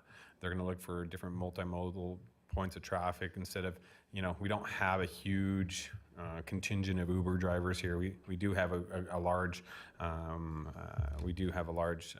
taxi companies here that can facilitate a lot of transit, and we have a great multimodal bus opportunity for these individuals. However, bikes are something that a multitude of our younger population and even a massive part of our population enjoy utilizing to get around our community. So, and if we can continue to make that in a safe environment, especially that Center Street and Sierra Street, I think those are positive opportunities. And if we can find some parking and because we heard it in public comment today, some of our disabled residents and that are seeing impaired residents that have challenges getting up and down the street because Line Bikes are laying on a sidewalk, or and for individuals, especially when I was walking. I was down and I had tacos at Midtown Tacos the other day, and I walked down towards Rum Sugar Lime and Under the Rose and that area down there on last Friday. 18 inches of sidewalk, which will we be fixing with the Virginia Street project. It still is not going to be enough to park a bike and walk and have disabled citizens. So I'm eager to see what this maybe as a test section on Sierra and Center, and to see how that really integrates and how we can utilize that with parking, But I'm intrigued. I'd like to see some more of this, and hopefully the discussion continues to go on and we get some more input from individuals with the Bike Alliance, and some public output from also the businesses, because parking will be a challenge. Commissioner McKenzie is exactly right. Many of the cities that we travel to see this, Charlottesville, North Carolina, we were in just recently, has these bikes, but for a lot of their businesses down there, they do also have city and regional transportation parking facilities to facilitate the parking structure for the businesses. So if we're going to remove parking, we better start figuring out where we're going to park these individuals, because we all know this is a very driver-centric community, both Sparks and Reno, and those individuals need to be able to get their cars there and not just take away just to adequately suit bikes. So things to think about. Thank you. Okay, any further discussion? Okay, so I would assume this motion should come from somebody from Reno. Acknowledge receipt of a report on the bicycle facility alternatives analysis for Center, Sierra, and Virginia Street. Ms. Jordan. Thank you very much. It is my pleasure to make the motion on this, and I do think as we move forward with Line Bike, if we should choose as a region, that maybe there's an opportunity to build in some, while they're not permanently docked, some areas that get designated within a certain corridor, as this is where you should be putting your bike that aren't on the sidewalk, or scooter. Scooters terrify me right now because of what we're seeing with some of the bikes, so this could potentially solve some of those issues, so I'm very excited. I'd like to make a motion to support alternative 1 with the two-way cycle track on Center Street. We have a motion and a second. Any further discussion? Mr. Chairman, Mr. Hartung. I'd like to see the funding mechanisms also when it comes back. Okay. Thank you. All right, any other further discussion? Seeing none, all in favor say aye. Aye. Opposed? Passes unanimously. Okay, 9.1. This is Amy dropping her papers. Approve a report on clarifications regarding the RTC FY 2019 POP to include definition of design, concept, and scope for POP projects. Amy? Thank you, Amy Cummings, RTC. This is a report that we're requesting you approve for us to take back for additional information to the City of Reno. The Program of Projects and Interlocal Cooperative Agreement was approved by the RTC on June 15th, and then by Washoe County on July 10th, and City of Sparks on July 23rd. We were at City of Reno on July 25th, and there were some questions about the scope of some of these projects, in particular the Pyramid Highway improvements, Phase 1 from Queenway to Golden View, to clarify in particular that the POP is advancing Phase 1 of those geographic limits. So that's what this report does, is provides that additional information. With your approval today, we would take this back to the City of Reno along with the Interlocal Cooperative Agreement and the POP for their adoption. Okay, any questions or comments? Chairman. Mr. Hartung? So I'm still vexed as to why we would only go to Golden View and not go all the way to Sparks Boulevard. That just seems so short-sighted to me, because that's going to be a choke point. People aren't trying to get to Golden View. They're trying to get to Sparks Boulevard. There's a huge amount of traffic that goes both ways, both up Highland Ranch Parkway and down Sparks Boulevard. So I'm just a little vexed as to why we wouldn't just push it just a little bit further. I will say that I was also vexed when we didn't add the third lane all the way to Disc Drive, preferably to Los Altos when we did Pyramid and McCarran. Not necessarily coming south. I think south is fine. It would have been nice to have a third lane going south, but excuse me, going north, it's imperative, and I think that's I was there last night during rush hour, during peak travel time, and it was a huge bottleneck of people in that third lane having to merge over. And so I'm just asking you guys now, let's be a little more forward. Let's get all the way to Sparks Boulevard in this, while we're doing it, while we're disrupting everybody, let's just get to Sparks Boulevard. Thank you. Okay, any other questions or comments? Oh, did you want to answer that, Brian? I was just going to give you some background. Brian Stewart, Director of Engineering. Thanks, Commissioner, for the question, and just give you a little bit of background of why it's ending at Golden View in that first view. So in the preferred alternative, an interchange is proposed at the Sparks Boulevard, so it's a much more robust, design. And so making that taper go down at Golden View then would allow in the future years to construct that interchange at Sparks Boulevard. Mr. Chairman. Yes. Operative word, Brian, future years. So it's that time frame from the time it's exactly what we have right now at Neighborhood Way. We've got Eagle Canyon, and I don't know whether you've driven that. So it's this wonderful trek through there, and then everything narrows down at Neighborhood Way, and so it just needed to go a little bit further. It's like we're just not thinking, and look, and I get exactly what you're saying, but what I would ask you is what are those future years going to look like? How long is it going to be before we get that next interchange? And I would tell you it's probably going to be 8 to 10 years. So it's a little short-sighted, but I hear thank you. Commissioner. Thank you. Okay, any questions or comments? All right, seeing none, we're looking for a motion to approve the report for the POP. We got a motion? And a second. We got a motion and a second. Any further discussion? Seeing none, all in favor say aye. Aye. Opposed? Passes unanimously. 9.2, direct the executive director to pursue legislation regarding the disposal of excess real property acquired pursuant to Chapter 37. Mr. Chairman, I'll handle this item. As many of you know, we are working, I'll leave Amy there though, just to help out with questions. As many of you know, we are engaged in an affordable housing study. Part of that purpose of that study is to look at where we might be able to leverage excess property that we may own. This proposal before you today would amend Chapter 37 of the NRS to give us the flexibility to include disposal of real estate property in appropriate situations without necessarily having to comply with auction and sealed bid procedures.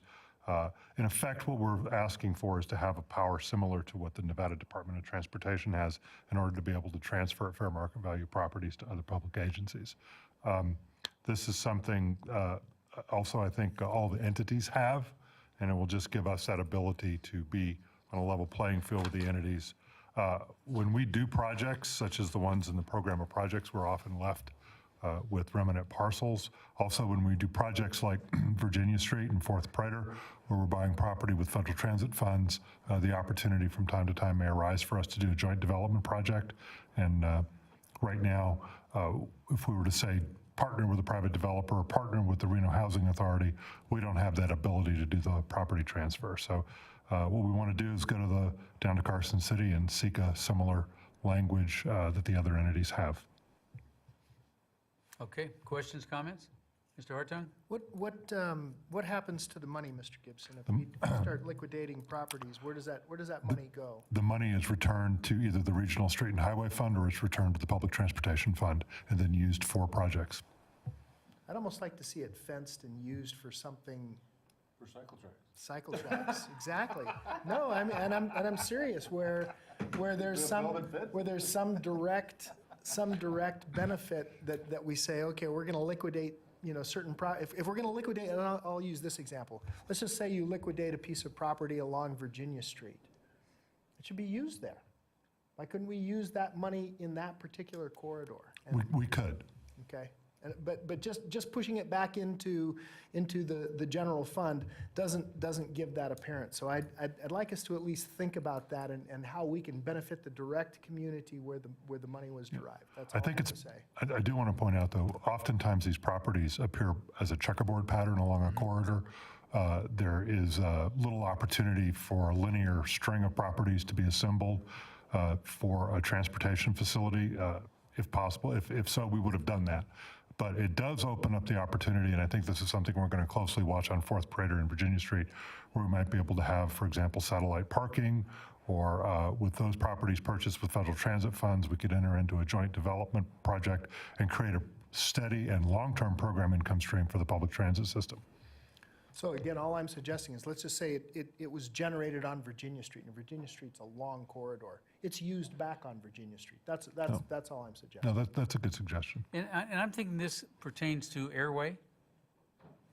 Airway, Clear Park, Acre. And we have all these little pieces of property, weird designs and stuff like that that could be useful somewhere else. Okay. All right. Any other questions, comments? Okay, looking for a motion. Okay. We have a motion and a second. Any further discussion? Aye. All in favor say aye. Aye. I'm trying to rush this along here. Yeah. Okay, where was I? 9.3. Provide direction regarding topics to research for potential legislative initiatives and authorize the executive director to advocate for and against proposed legislation affecting RTC interests. Mr. Chair, when the entertaining season begins in February with the 2019 Nevada legislative session, I find myself often in a situation where I have to take positions either pro or con with respect to legislation that pops up from time to time. And this item would allow me the ability to act quickly with our lobbying team. I want to acknowledge Mike Hillerby, who's in the audience today. Mike serves us well in the legislature. It also allows us as an agency, as we move through that winter period, to also be able to cooperate with other entities that may also be pursuing other pieces of legislation that would be of interest to us. So with that, I'd be happy to open it up for a discussion and ultimately an action. Questions or comments? Okay, seeing none, we're looking for a motion. So moved.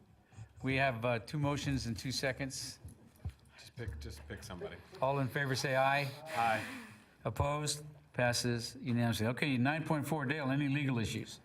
I just wanted to give you advance notice that probably, depending on how some of the litigation moves forward over the next month or two, before the September meeting or before the October meeting, I will once again request that we have an attorney-client meeting to address pending or potential litigation prior to the meeting. Okay. So if you guys would allow for that in your schedules, that would be great. Okay, Donuts there. that's right. Okay, I'll open up the public comment. Anybody in the audience wishing to speak at this time? Seeing none, we'll bring it back to the commission for member items. Mr. Lucy. Thank you, Mr. Chair. You know, one thing I would just, kind of today, with today's discussions, one thing I'd like this commission to maybe take up, and Mr. Gibson and Ms. Cummings to kind of take a look at, potential opportunities. Parking is one of those things that we look at continuously, and we have challenges throughout our region, not just the city centers of Sparks and Reno, but also, potentially park and rides, for our multimodal in the North Valleys, parking rides in the South Valleys for those individuals that we talk about getting people into our city centers easier. If we could look at opportunities, as Commissioner Hartung just brought up, if we were to divest ourselves from certain assets and certain properties, maybe looking at 1031 exchanges or different things like that to acquire different properties where parking might be of benefit within our community, and how we can acquire maybe certain parcels that we could go into a P3 partnership to build partners, either whether with it be entities, the federal government through funding, different funding structures, but look at parking throughout our region to adequately deal with some of the parking situations so that we can allow for more of these different multimodal types of transit, i.e. biking, bike lanes, different things of that nature. So if we could bring that back or have some sort of a report on how we could potentially do that from the RTC's standpoint. Okay, anybody else? Mr. Hartung. Thank you, Mr. Chairman. And Mr. Gibson, Mr. Malfabon, this is directed to you. I've had a number of calls about missing political signs on certain roadways, especially the Pyramid Highway. There's a bunch of them that were just taken down, and folks are not sure what happened, whether RTC took them down or whether NDOT took them down, or even I don't think City of Sparks took them down. I'm not all. We do take them down in our right-of-way. They're not allowed in the right-of-way. What I'm asking is that some of the places that these folks had their signs were historic. There were signs there forever, and now suddenly they're not. So is there a specific contact that I can give them that can apprise them of what's right, what's wrong, and where they can and cannot be? It would be for NDOT, it's the district office, and the only time that we remove them, it's if they're within state right-of-way. Sometimes it's not well delineated if there's no fence line, so Sure. people might be confused. But typically, the district office on Galletti Way is the place to call, and they do store those signs you can find for them. the persons Is there to get them back. a public number that they can call, Mr. Malfabon? Yeah, I'll provide that to you. I'll look it Okay, up good. real quick. Okay, and RTC, Mr. Gibbons? Mr. Chairman, the RTC doesn't own the road rights of way, so any effort to remove signs would most likely be that of a member entity, Okay. not the RTC. Okay. And you can tell them to go, they're piled up at the Highway Patrol on Galletti Way On there. Galletti Way? Yeah. Yeah, okay. Okay, any other questions? I have a couple. David, can we get an update next meeting on the bus stops? I know we're trying to upgrade all of those and see where we're at and how much further we get to go. Okay, and then, this question is asked over and over again, so let's either raise the speed limit on the southeast connector or put it to rest that it's not going to be raised. So I would ask that we talk to Sparks and Reno and the county and try to raise that to 55 miles an hour if we can. Okay? Okay, any other questions or comments? Seeing none, we are adjourned.